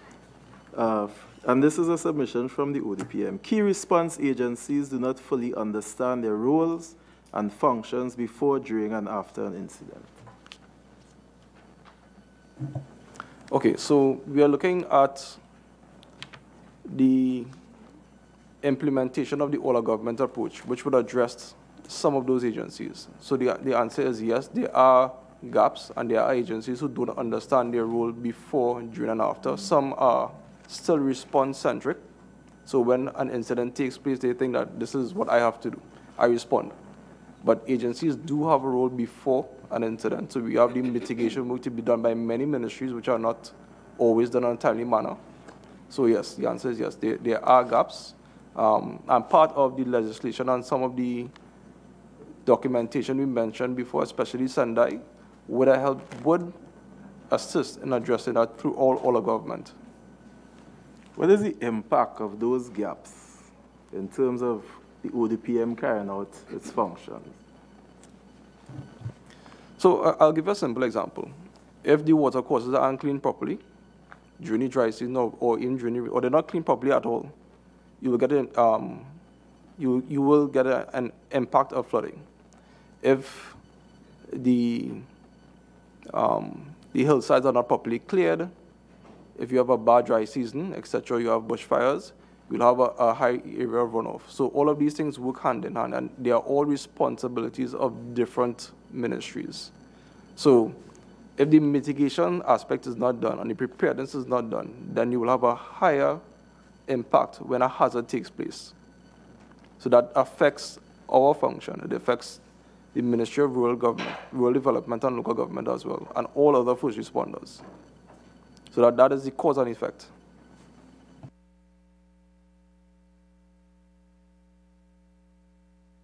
Member Antoine?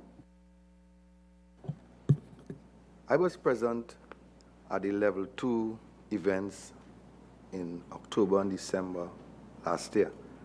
I was present at the Arima Borough Corporation Disaster Management Unit. I was also present at the ODPM during this event. Part of the problem was in the reporting from the areas affected by the events. So at Arima Borough Corporation, you had certain set of data in terms of people affected, people's houses flooded, roofs blown up, as the case may be. But that information was not being transmitted in its totality to the ODPM. The ODPM was a unit that was engaging the national community in terms of disaster. And they were engaging the national community, from my perspective, because I was in the Arima Borough, with faulty information, because a lot of the councillors, a lot of the first responders were not passing on the extent of the event to the disaster unit and hence to the ODPM. And into the mix, you had the Ministry of Rural Development as well. How do we solve these issues for 2018 that is coming up? The rainy season is on our way. From all reports, it's going to be an active season. Right? How are we dealing with these gaps? Where does the Ministry of Rural Development fit in terms of the passage of data and information from the field, which is the disaster unit in the corporations, the municipalities, to the ODPM? How are we going to solve that problem so we will not have the population not being given the correct information in terms of the disaster? Okay. Firstly, in terms of peacetime and for preparation, definitely training and also having exercises of the operations of the Emergency Operations Center. During wartime, to put it like that, you have the Emergency Operations Center. However, what has been our observation when we do visit the disaster management units when they activate is that they fail to fully demonstrate what Emergency Operations Center activation is. There isn't the discipline in terms of that battle rhythm, and I'm going to explain that term, for consistent and regular reporting to the Office of Disaster Preparedness and Management. So as I mentioned earlier, in terms of our existing relationship and challenges in engaging the Ministry of Rural Development and Local Government fully as much as we would like, it's the reporting line stands that the information from the Disaster Management Unit or the Activated Emergency Operation, the Disaster Management Unit goes to the Senior Disaster Management Coordinator, and he then provides that information to the office. Sure. He is at the Ministry of Rural Development? Yes, sir. Okay. So now it's one and the same. So if we're speaking high level, we're dealing with the Ministry of Rural Development and Local Government. If we drill down to experience observed, It's the corporation, and within the corporation, the disaster management unit. So if the disaster management unit isn't activated, then the information flows from the disaster management unit. It should be accurate. Training has been provided, and like I pointed out, there's a need for refresher courses as well as further training because, as you would have heard, the staff members are new. So that information goes to the Senior Disaster Management Coordinator, who is at the Ministry of Rural Development and Local Government, and that information is supposed to be provided to the ODPM. If it is provided to the ODPM, it needs to be done on a timely basis. We hope that there could be a proactive manner in terms of providing that information to us rather than us pursuing it. But we, of course, due diligence, we would, of course, engage the Ministry of Rural Development for that data and information. When the Emergency Operations Center at ARIMA is activated and the National Emergency Operations Center is virtually activated, or it's activated to the extent that it doesn't require the Senior Disaster Management Coordinator occupy the position of emergency support. I don't want to get into the technical aspects of it, but emergency support function representative number 6A. Then that flow would continue to be maintained from the disaster management unit to the Senior Disaster Management Coordinator and through to the ODPM, and I mentioned the challenges previously. When the ARIMA Emergency Operations Center is activated, and it does require that the Senior Disaster Management Coordinator occupy a place in our Emergency Operations Center, that information flows from the ARIMA EOC, Emergency Operations Center, directly to us through that activated mechanism. So to deal with those challenges, just to conclude and summarize and restate what has been noted, training, exercising, and observation or the practice of what has been taught in terms of the activation of the Emergency Operations Center. Do we have electronic boards at the ARIMA, at the disaster unit, and at the ODPM, that there can be a seamless transfer of the information coming from the disaster areas? Through you, Madam Chair, yes, member, we do. We utilize a system called WebUOC. Currently, there are some challenges with the software, but we are currently addressing that. I hope to have that rectified in the shortest possible time. But yes, there are electronic boards. So if information is entered at the EOC, it will be displayed at the ODPM, and other persons around the country who have a role in disaster management can see, with the right permission, entries that are made. Would this system be ready for June 5th, when this rainy season begins?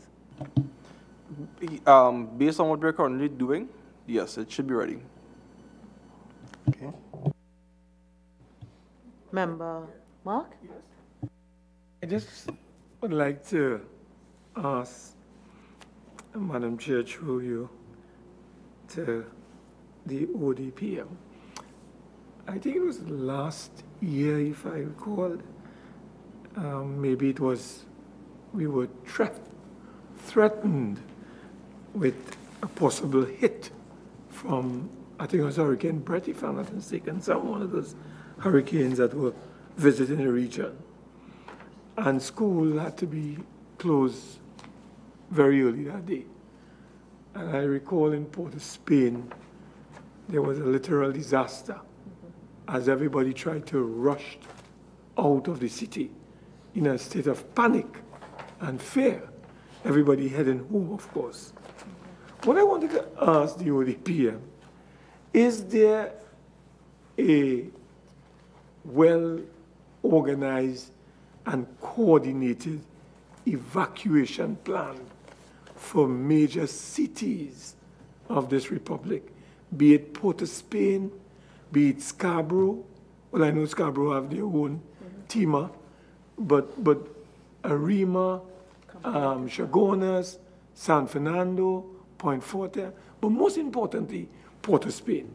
Because what I witnessed last year when this threat to Port of Spain occurred was not pleasant, and the traffic piled up as a result of the rush of everyone to leave Port of Spain to get out, to get safety under their roofs. I just wanted to know, is there a well-organized evacuation plan for the major cities of Trinidad and Tobago? Member, with your respect to Port of Spain, yes, there's a egress plan, but that falls under the Port of Spain City Corporation. So if I may ask my colleague to probably comment further, he'd be more familiar than I am. Okay, member. Yes, there is a egress plan based at the City Corporation in Port of Spain. Presently, the Sandy Grande Regional Corporation is working on this, and the San Fernando City Corporation is working on the egress plan as well. Yeah, but they may have a plan, but in terms of effecting, operationalizing that plan, that is what the question is all about. Because what we witnessed last year was not a good episode of the operationalization of that plan. So yes, the City of Port of Spain or corporation in Port of Spain has a plan. But who is responsible for triggering and ensuring that it is done in a way on a phased basis? So schools are supposed to close, or close early. People start leave at 10, the next group leave at 11:30 or at 1, but everybody left at 10 o'clock or 11 o'clock. So I'm asking, how is this plan operationalized? Do you know, as local government, rural government? And yes, we have had the opportunity to peruse the plan. The plan had a lot of flaws in it. We went back to them with the plan again. Again, the timing of the evacuation of different entities and different organizations within the city created a bit of a problem. Traffic management as well created a bit of a problem in terms of the highways and the utilization of the priority bus route and different exits out of the city. So yes, the problems were identified and we're working on that. We have meetings that are geared towards fixing this. How soon it will be rectified, member, I will not be able to say. Okay, thanks, Mr. Swan. And I just want to follow up on this conversation. I had seen a City of Port of Spain Mass Egress Plan 2011. Now, I had seen in terms of the terms. When I look at that and compare it with the Scarborough Emergency Evacuation Plan, one is words, like a template, words. When I look at Scarborough, there's a map with roads. Port of Spain, what you see is an executive summary 2011. And what is amazing is that in the summary itself, it says that he plans something to the effect that it should be revisited annually and post-incidentally for planned maintenance. But where's that? So that on ODPM's website, there is a Port of Spain, a City of Port of Spain mass egress plan, a 2-page executive summary that is in words, as I say, is a template. I could take that if I read it and apply it to anywhere, not Port of Spain. So in terms of, we now in 2018, Member Mark referred to something that happened in 2017. And we're still hearing about tweaking, or the ordinary man in the street doesn't have a visual to know if we have to evacuate, what are the roads? So what is this plan? Where's this plan? Or don't we think that what we've seen in Scarborough is something that is desirable for Port of Spain or Sandy Grande or anywhere else?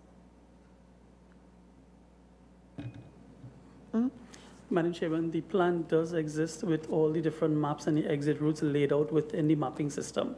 I would assume what you have seen on the site was just the front pages of it, but there are maps that are installed into the plan. But for whom to know? That's the point. Public. Again, a plan is as good as how many people will know the plan. And the problem is that not many people will be aware of the plan. So then I could then say there's no plan. Yes, ma'am. So how do we rectify that? I mean, if Tobago has it, I don't know, right, but in terms of communicating it, I could sit in Trinidad and know how to evacuate from Scarborough. what I'm hearing, and we have all the major players here. So when we get in a plan on these sites, that could help us. Let me ask another question, just to answer. The incident in Lady Young recently, was the plan triggered? Uh-huh. Traffic issues, but they implemented traffic management, the highway patrol, different entities came on board and were supportive. Yes. Would you say part of the problem was that because generally people who drive in cars don't know what the plan is? Yes, ma'am. Okay. What we would have seen in the Point 14 area, Madam Chairman, is that they have now identified via signage the exit routes that you would have to take to get out of the different areas. That is what we're looking at. Have there been a post-incidental plan maintenance for Port of Spain since Lady Young? When is that likely to take place?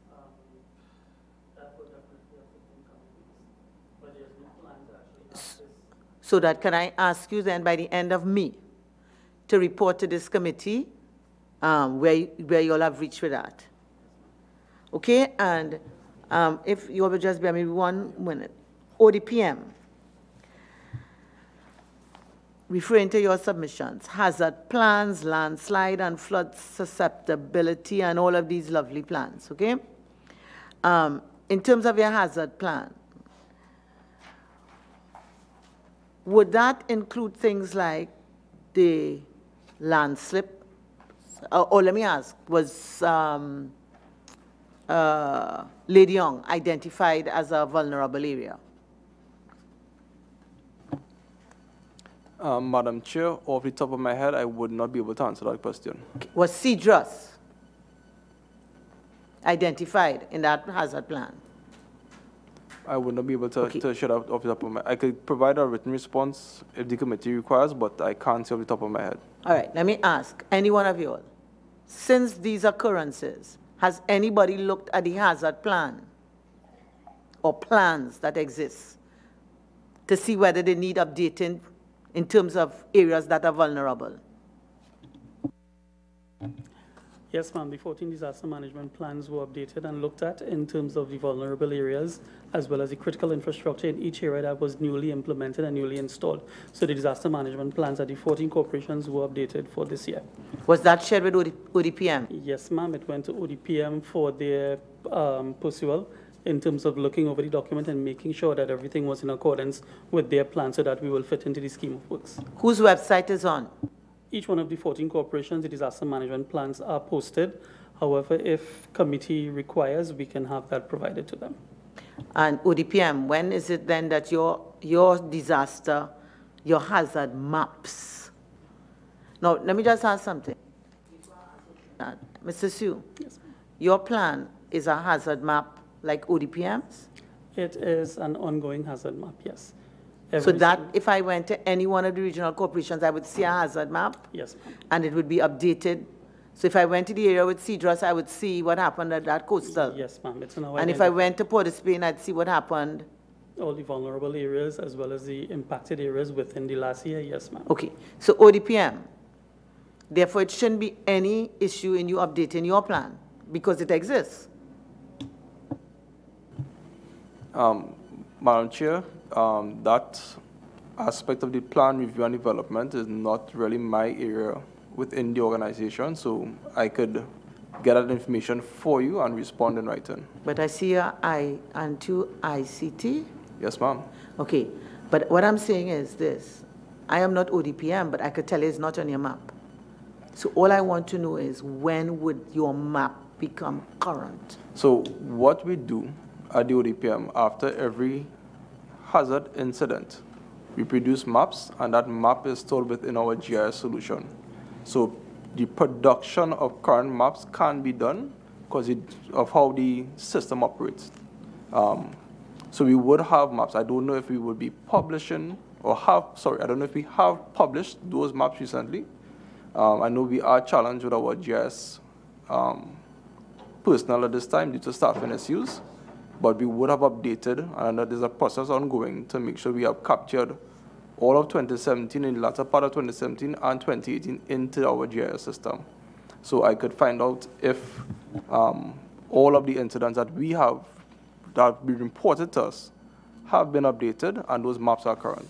Okay, and you'll provide that to us in writing? Yes, ma'am. And I want to ask one other thing. What is meant by ODPM makes no warranties, guarantees, etc., that is published alongside those maps? That is I think you're referring to the disclaimer on the maps. All right. I would attempt to answer the question from the knowledge I have. Because the information, most of the information is not generated within the ODPM, we get the reports through either the rural government, Ministry of Rural Development and Local Government, or other supporting agencies. I think the practice within the GIS aspect is if you don't go out and verify or produce that data in-house, and you take external data to produce a map, there's a disclaimer. But that, again, can't be verified to you in writing. But in publishing it, you're certainly not publishing fake news? To the best of our process, I believe not, ma'am. Okay, Member Mark. I just, again, want to ask both local government and ODPM. In Cuba, and we would be aware of the experiences of Cuba, there's a week in each year that is allocated for national drilling or national drills to prepare the population. And they have a population of 12 million people. We have 1.4. Can you tell this committee whether the ODPM, along with the Ministry of Local Government, have ever considered allocating one day for the people of TNT to prepare themselves through a day national drills that would focus so that they can be in a state of preparedness in the event of a disaster. So you have, every year, that period set aside for drills and for people to be in a state of readiness in the event of any natural disaster, as is done in the whole of Cuba.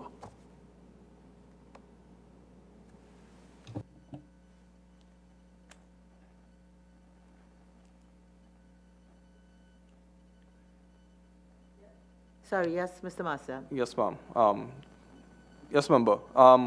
Yes, the ODPM has previously had a national day for exercising, and that would have been around the Pacific Tsunami Warning Center, the Caribbean Wave Project, which happens in March of every year.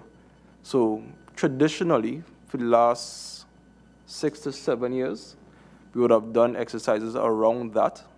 And previously, we would have done different types of national exercises. The tsunami, the exercise around that particular day would have invited businesses, household, government agencies to drill during the day because it's normally a weekday. So they will invite them to test their plans, do evacuations within their businesses, ask homeowners to do projects where they build kits, they submit to us pictures, etc. We've had small competitions around that as well. So that has been part of the exercise regiment of the ODPM for a number of years. These things that advertise, people don't know about these things. I can't recall. Yeah. For example, in Tobago, I know that they have what's called a national emergency exercise that they engage in on an almost like a yearly basis. And they had one just recently. That is the same exercise. Tobago, well, in the last 2 years, we've dubbed the term NEED, National Emergency Exercise Day. So it is the same exercise in question. It's around the 25th, 23rd of March, depending on when the tsunami exercise takes place. So it is the same exercise. What you may have found over the last 2 years with the rebranding, with the NEED acronym, Tobago went on a very vigorous media campaign in the rebranding of the exercise. So you may have seen a lot more advertisements from Tobago, or their presence would have been more to advertise the exercise than you would have seen in Trinidad. So when are we going to learn from Tobago in terms of, you know, up in that particular level of preparedness and consciousness and awareness, so the population would be aware that this thing is taking place on an annual basis? I for one, am not aware of this national emergency exercise that is supposed to take place, as you said, for almost every year in Trinidad. Where is this? When does it take place? I don't know about it. I don't read about it in the papers. I don't see about maybe it's happening, but it has slipped me. It has missed me. But in Tobago, as you said, they have rebranded this thing, and the people of Tobago are aware. So why can't we in Trinidad be aware of these emergency exercises that are being held on a yearly basis? Do you think it's not time for us to really improve on the communication so that the people will be aware of these developments that are taking place? What I could contribute to your comment, member, is that yes, Tobago does do a different type of branding or level of branding, and that is based on their relationship within the island. I would say for the last 2 to 3 years, in terms of the ability for us to, not the ability, for what we normally would have done in terms of advertising the exercise, we were not able to do that for the last 2 to 3 years due to some external constraints. But Mr. Marcel, I keep hearing constraints. We know of needs in Tobago. It was the 15th of March, 2018, because it was on their website. But we see no similar thing. So we may have escaped it. We don't live in Tobago, so we didn't participate. It may not have been in the newspaper, but we were able to go on our website and find it. ODPM has an ICT specialist. These are the things we can't understand. With respect to what took place this year for the exercise, our normal involvement, specifically to 2018, was a lot less because of what is taking place now, which is the fuse response. So the focus for us as an agency moved away from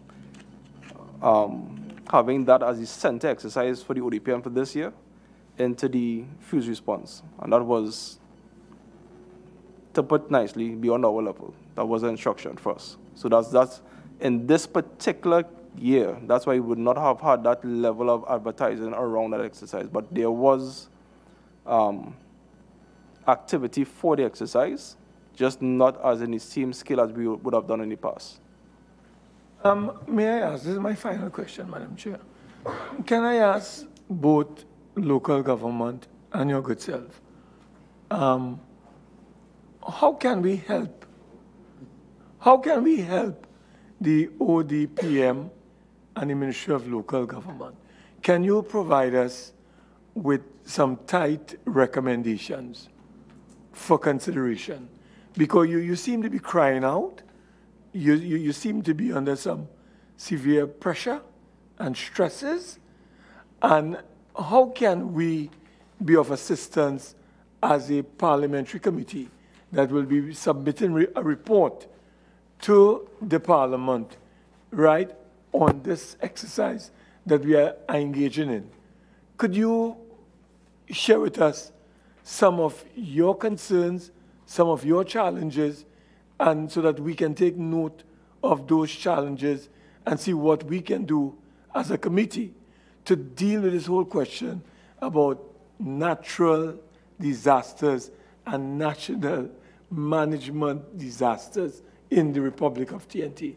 May I ask, first of all, the Permanent Secretary, and then maybe our colleague from the ODPM.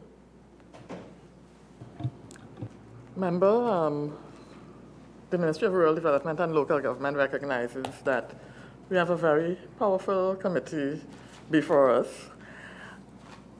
who would be in a position to lobby the relevant authorities. From my perspective as Permanent Secretary, our critical shortcoming is that of funding.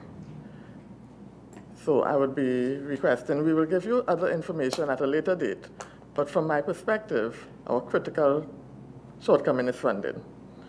And we'd be asking this August body to assist us in that regard.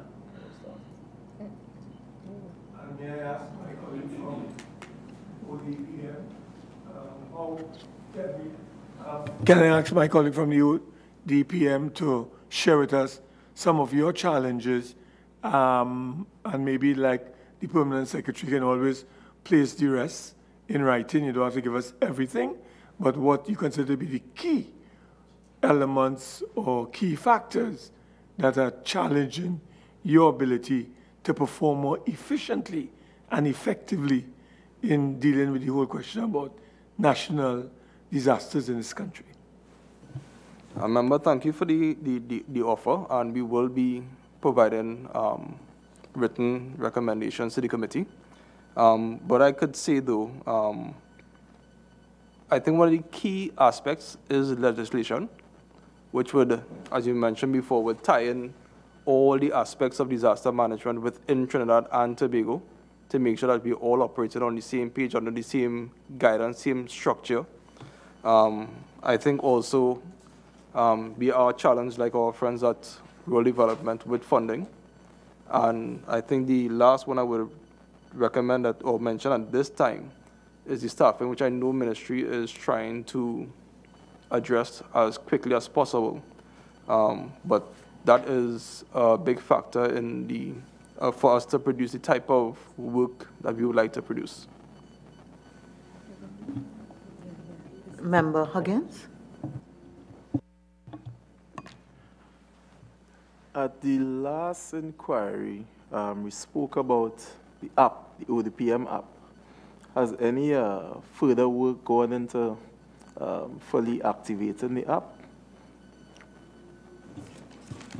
Madam Chair, the ODPM app was actually developed for disaster preparedness activities, which is different from TEMA. So what the idea behind the app would have been to present information as relates to various hazards, what should someone do before, during, and after that particular hazard. It also would have features as it relates to emergency preparedness, such as what should be an emergency kit and a checklist of items that someone should have in an emergency kit. So at this time, the app is used for preparedness and to build resilience of our population so that they can have it at their fingertips. That was the idea behind the app.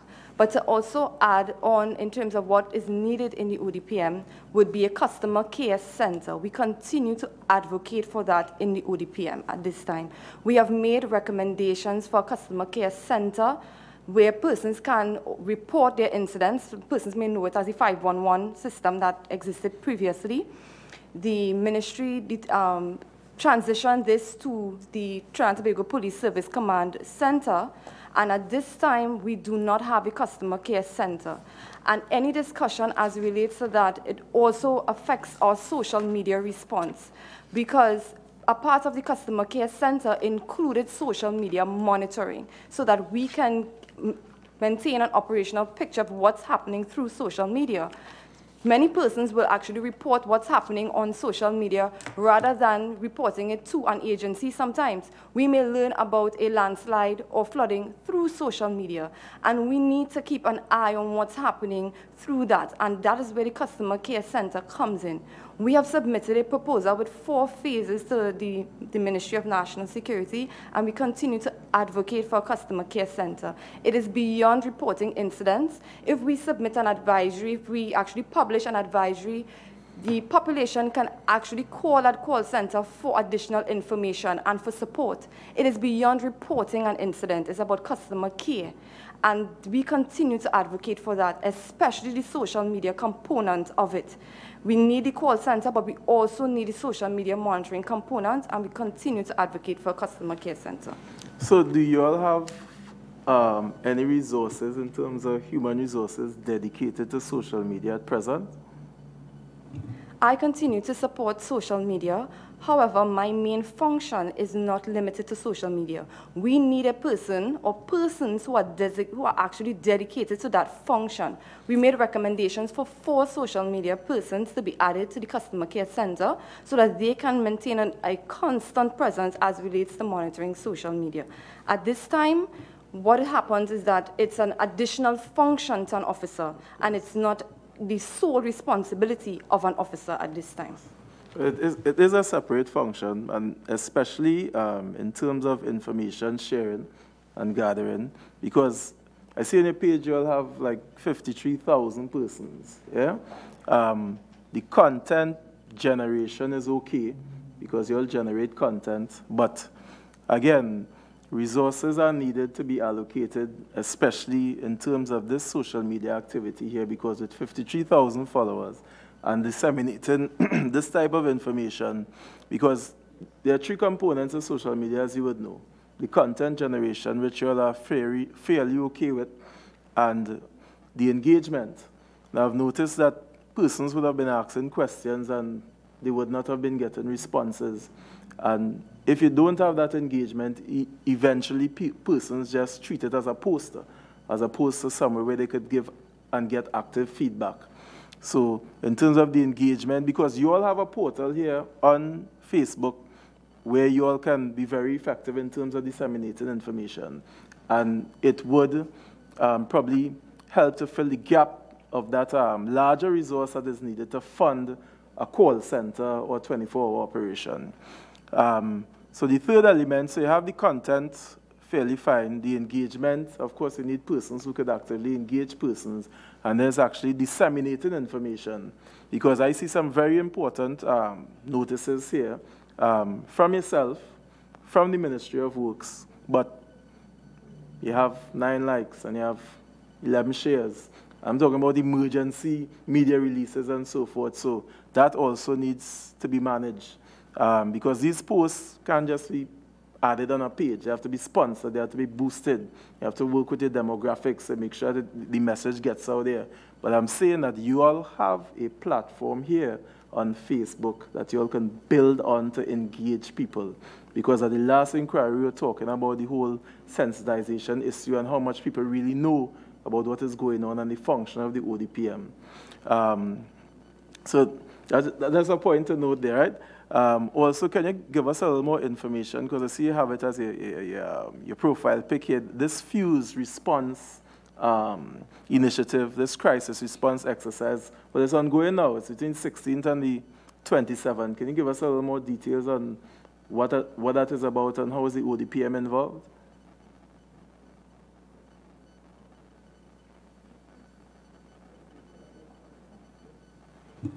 Well, Honourable Member and Chairperson, there are various components to it. What I can speak of is as relates to the crisis communications component of the exercise. However, it's an activity that includes the entire government and the entire Ministry of National Security. All of the agencies within the Ministry of National Security is engaged in the fuse response exercise. Various agencies would have been exposed to different levels of information as it relates to the fuse response exercise. What I can say for the ODPM, we intend to engage in a tabletop exercise where we would actually execute our plans through a tabletop and to identify gaps in our system. That is from the ODPM's perspective for the fuse response. It's not an actual drill, but a tabletop exercise that we have carded for fuse response. So you'll have persons from the ODPM actively involved in this exercise? Correct, Member. Yes, please, Mr. Master. All right, so exercise fuse response is a collaboration between the U.S. Military and, well, U.S. government through the military and Trinidad and Tobago government through our military as well, the Ministry of National Security. So there are multiple phases to this exercise. Some have already started and some are yet to come. They will be testing different scenarios throughout the country and in Tobago. Some will be military type exercises, some will be based on scenarios for emergency management and response. And one of the main takeaways from this exercise is to look at, on a very high scale national level, the aspect of crisis communication. So it's a number of moving parts of this exercise. That's why you have the duration for the exercise. As Ms. Peters indicated, the ODPM will be doing part of this exercise to support the bigger components, and that will take place on Monday. And we do have persons who are part of the whole planning team, the whole exercise response activity, and more will come to us as the exercise evolves. Just one more question. Sure. Where are these exercises taking place? I don't have all the locations. I know some are in Tobago, Southeast. I think one is in Macreep, and in the Couva area. There is I think that there's a public release out, so we could share. I think we can share that. It was released by the Ministry of National Security, and they have identified the different locations as to where the actual field components will be taking place. So in that aspect of it, the ministry did go on a public campaign to inform the residents in the area that between a particular day and time you would see movement of military vehicles and personnel, response personnel, etc. And to be aware it's only an exercise. So that component is already out there. Okay, Member Antoine. By the response from the Ministry of Rural Development, Local Government, and ODPM, the 6th of June will see the beginning of the rainy season. From all projections, it's going to be an active hurricane season that will be upon us. How prepared are we for a hurricane event for 2018-2019? And I'm asking this question in terms of shelters, in terms of relief supplies, in terms of the first responders, the fire service, the defense force, in terms of communication, because we have already identified that there's communication problems between the disaster management unit at the regional corporations, the Ministry of Rural Development, and the ODPM, and of course, with the first responders, the defense force, fire service, there's always communication problems. But also, how prepared are we for sensitizing the population? When are we going to start to put out notices to the population that, look, the hurricane season is upon us, you need to have this, you need to have that, you need to put together your home packages, etc. How prepared are we for the hurricane season that is coming, and if we have a hurricane event?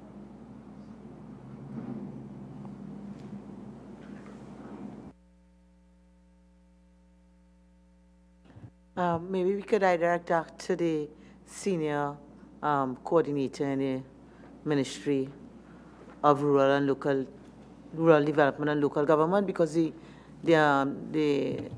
units, the disaster management units that reside in the 14 corporations come under that office.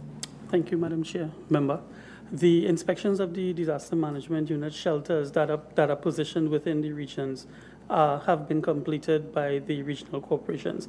It was done in collaboration with fire service, the engineer of the corporation, and the disaster management units, together with the building inspectors of each of the 14 regions.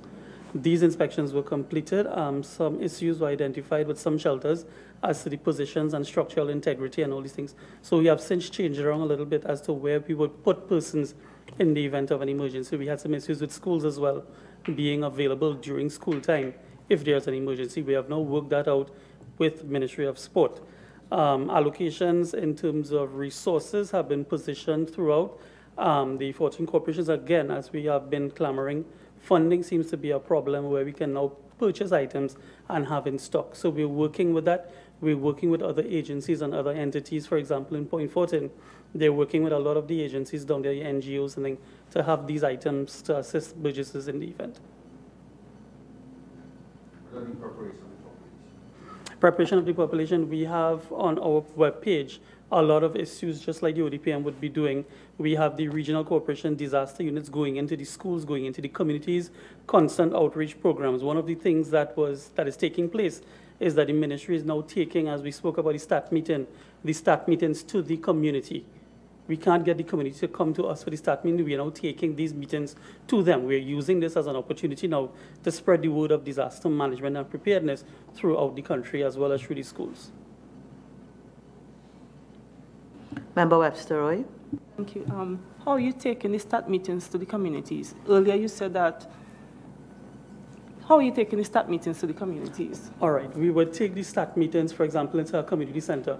It was done in the East-West corridor, where the start meeting is now being held in community centers, in public places where we can have it. It takes a lot of logistics and planning, but it's done. Therefore, we see a lot more turnout in terms of persons, and we take advantage of this to spread the word of disaster management through... I can't reconcile that with your earlier submission, where you said that because of it was Permanent Secretary who said because of the time of the start meetings, the turnout was poor. So even though you take it at a community center and you take it at 10 a.m. in the morning, you still won't get the support because people be at work at school. If it's after 1:30, so how are you taking it to the community? Again, we are taking the meetings to the community in terms of going to the community centers, inviting the public via the miking system, social media, to get them involved. No. Explain to me. You're taking the meeting to a place in the community, but you're still not reaching the people. I'm saying you have to change your strategy. If you're taking it into the communities and using a community center, maybe you have to look at the time of the meeting so you get more people when they're home. So even if you go to the community center at 10 a.m., you will still get the faithful few who may be home and usually turn up if it was at the where you usually have at the corporation building. All right, remember. So that's what I'm trying to, you understand? A lot of persons within the community have issues in terms of transport getting to the regional corporation. What makes it a lot easier is that these persons reside in the community that we carry the meetings to, so it's easier for them to attend the meetings. I understand what is being asked. The timing of those meetings is critical if you want to get that mass to carry the message. Yes. And I think what my colleague is asking is that if you go in the morning time, you might get, for instance, a small group of persons in attendance, whereas if it is advertised for a little later on in the evening, between, let's say, 5 and 7, you may have a greater turnout of personnel. So I get the impression that that is an area that you may want to look at. And as I'm on my legs here. If you will please allow. Oh, sorry. Right, thanks. Also, and this other question is to everybody here. The last time we had the inquiry, we had TIMA here. And coming out of our examination of TIMA, we would have seen a number of best practice. It's Trinidad and Tobago. We're in a time where we have resource constraints. Was any attempt made to meaningfully engage TIMA so you could get maybe technical support advice so we could implement some of the best practice here to improve our response and our preparedness? Because I often say to people, God forbid if something should happen, I want to be in Tobago. Because I would know exactly, I will know what is going to happen. I'll get constant feedback. I'll know if I call 211 and I say if it's an emergency or non-emergency, I'll be connected to the right agency. I know that TIMA would consistently engage the people of Tobago. So I know that, okay, where the shelters are. I know if I go to a place, how to evacuate because we have the maps up and they will constantly engage the public. So there's always public education and sensitization. I get the feeling it's not the same here. And we want the best for all our citizens, Trinidad and Tobago. Was any attempt made to meaningfully engage TIMA so they could learn from them? Yes, ma'am. We've since been working with TIMA in terms of the different entities to try and develop what we have here. We have been working with them. They have been guiding us accordingly in the ministry. When was the last time you met?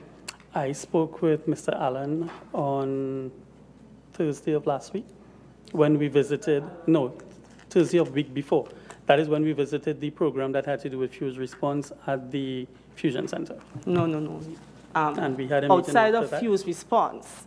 When was it last time you met with Mr. Allen or anybody from TIMA in a structured meeting where there was idea sharing, technical support, not an informal on the phone chat or we infuse? And by the way, Mr. Allen, no, Yes, a meaningful that meeting. would have been probably about 4 months ago. About 4 months ago. 4 months. Yes, 4 ma'am. months ago. 4 months ago. He guided me in terms of the disaster management plan and policies. And ODPM.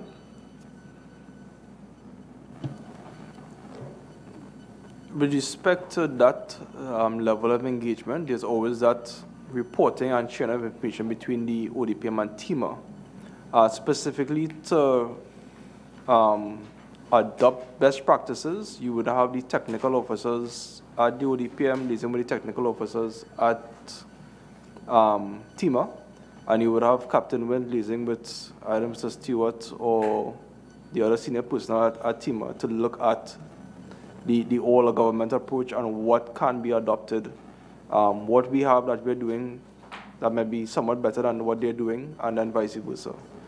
Okay, I have another question. I remember there was an issue the last time when we discussed the app, and there was an example where, I mean, the TIMA app was able to do different things, but you're saying you didn't have you weren't able to do it at ODPM and the financial resources, but when we examined TIMA, we saw it was costing TIMA way less than what you were paying.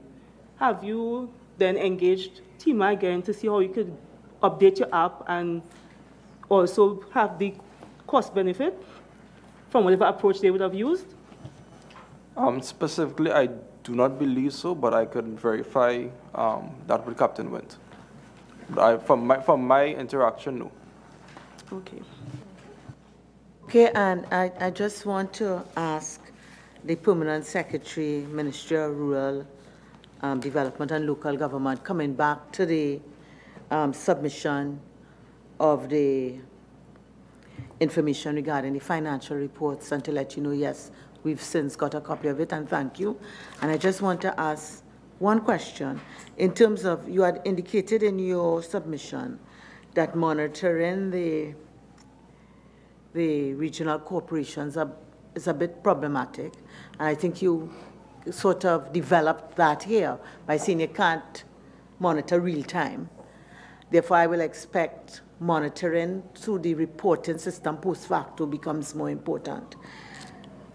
You said that they do it through on a monthly basis with financial reports and on an annual basis with the annual financial statements, okay?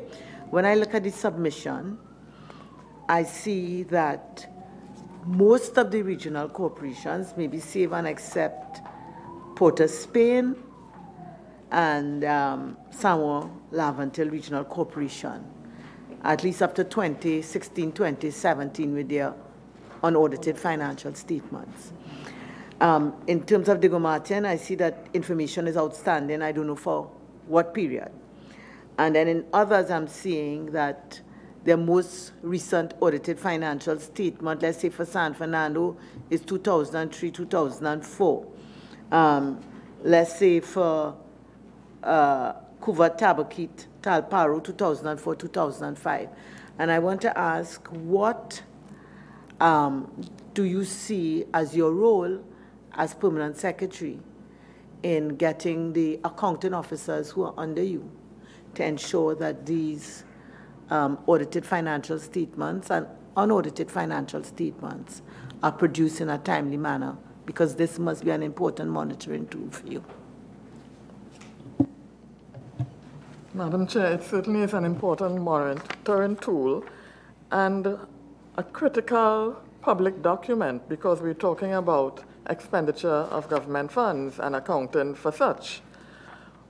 What we have started doing at head office in the Ministry of Rural Development and Local Government is our accounting staff are now liaising more closer with the accounting staff in the corporations, both the financial officers and the regular established accounting officers, with a view to creating greater awareness of the importance of this kind of reporting, and then assisting them with whatever shortcomings they may have in completing and presenting the reports to the relevant agencies.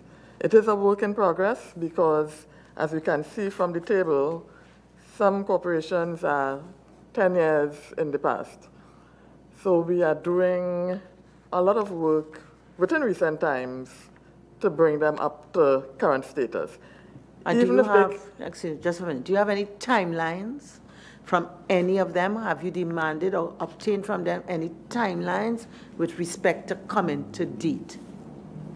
Apart from the persuasion and the moral suasion, are there any firm timelines coming from any of them with respect to coming to date? They have all promised to come up to date, but I'm taking your suggestion and we will give them timelines, even if it is simply submitting the unaudited financial statements. Okay, so could we get from you in by let's say the 15th of May, some further response with respect to a scheduling that you would have obtained from your corporations? All right. And then this is for the Ministry of National Security, the PS there. I've seen that the ODPM had submitted a proposal for risk reduction management centers. And in your submission, you all had said, due to administrative constraints at the time, you all weren't able to action the proposal. But that the proposal is being revisited and consideration is given to the initiative. One, I want to ask, have you all determined that the initiative has merit? Madam Chairman, it is still being reviewed. So that you haven't determined that it has merit? No. No. Can you say how long this review will continue? I would say within the next 3 weeks, we would be able to complete. Okay, so could you, therefore, that will take us at the end of May, give us some report with respect to that? And therefore, I want to ask, what is this loan agreement that is being drafted? That has nothing to do with the risk reduction management centers, does it? This is coming from the Ministry of National Security, some loan agreement. It is my understanding that there was a loan from the UNDP. Yes, from the UNDP for this project. This would be the risk reduction management crisis? That's correct. So if there's a loan and an agreement? Well, I think we have to liaise with, my understanding is that we have to liaise with the Ministry of Planning in order to activate that, that loan. Yeah, but, and maybe PS, you could therefore clarify for me. I would want to know if we have not reviewed and determined that the proposal has merit, how come we've reached to the stage of a loan agreement being drafted? I'm not sure. That might have been part of the proposal or part of the initiative. I'm not sure. Not sure. No, I'll have to review that. See, that wasn't my project. I will have to provide you that in writing, Madam Chair. Okay, thank you very much. I would want to say that I want to thank you all. I'm sure the listening public has learned a lot. We certainly have. And I guess we could continue this conversation for another 2-3 hours. But we are mindful of the time. And therefore, I want to bring this segment of our meeting to a close. I want to thank also the listening public and the viewing public who have remained with us and the members of the media. I want to wish you all well. I await the further submissions as submitted. Our secretariat would liaise with the various entities in terms of reminding what is required and the timelines. I want to thank you all and wish you all a safe journey home. This meeting is now suspended. Thank you very much.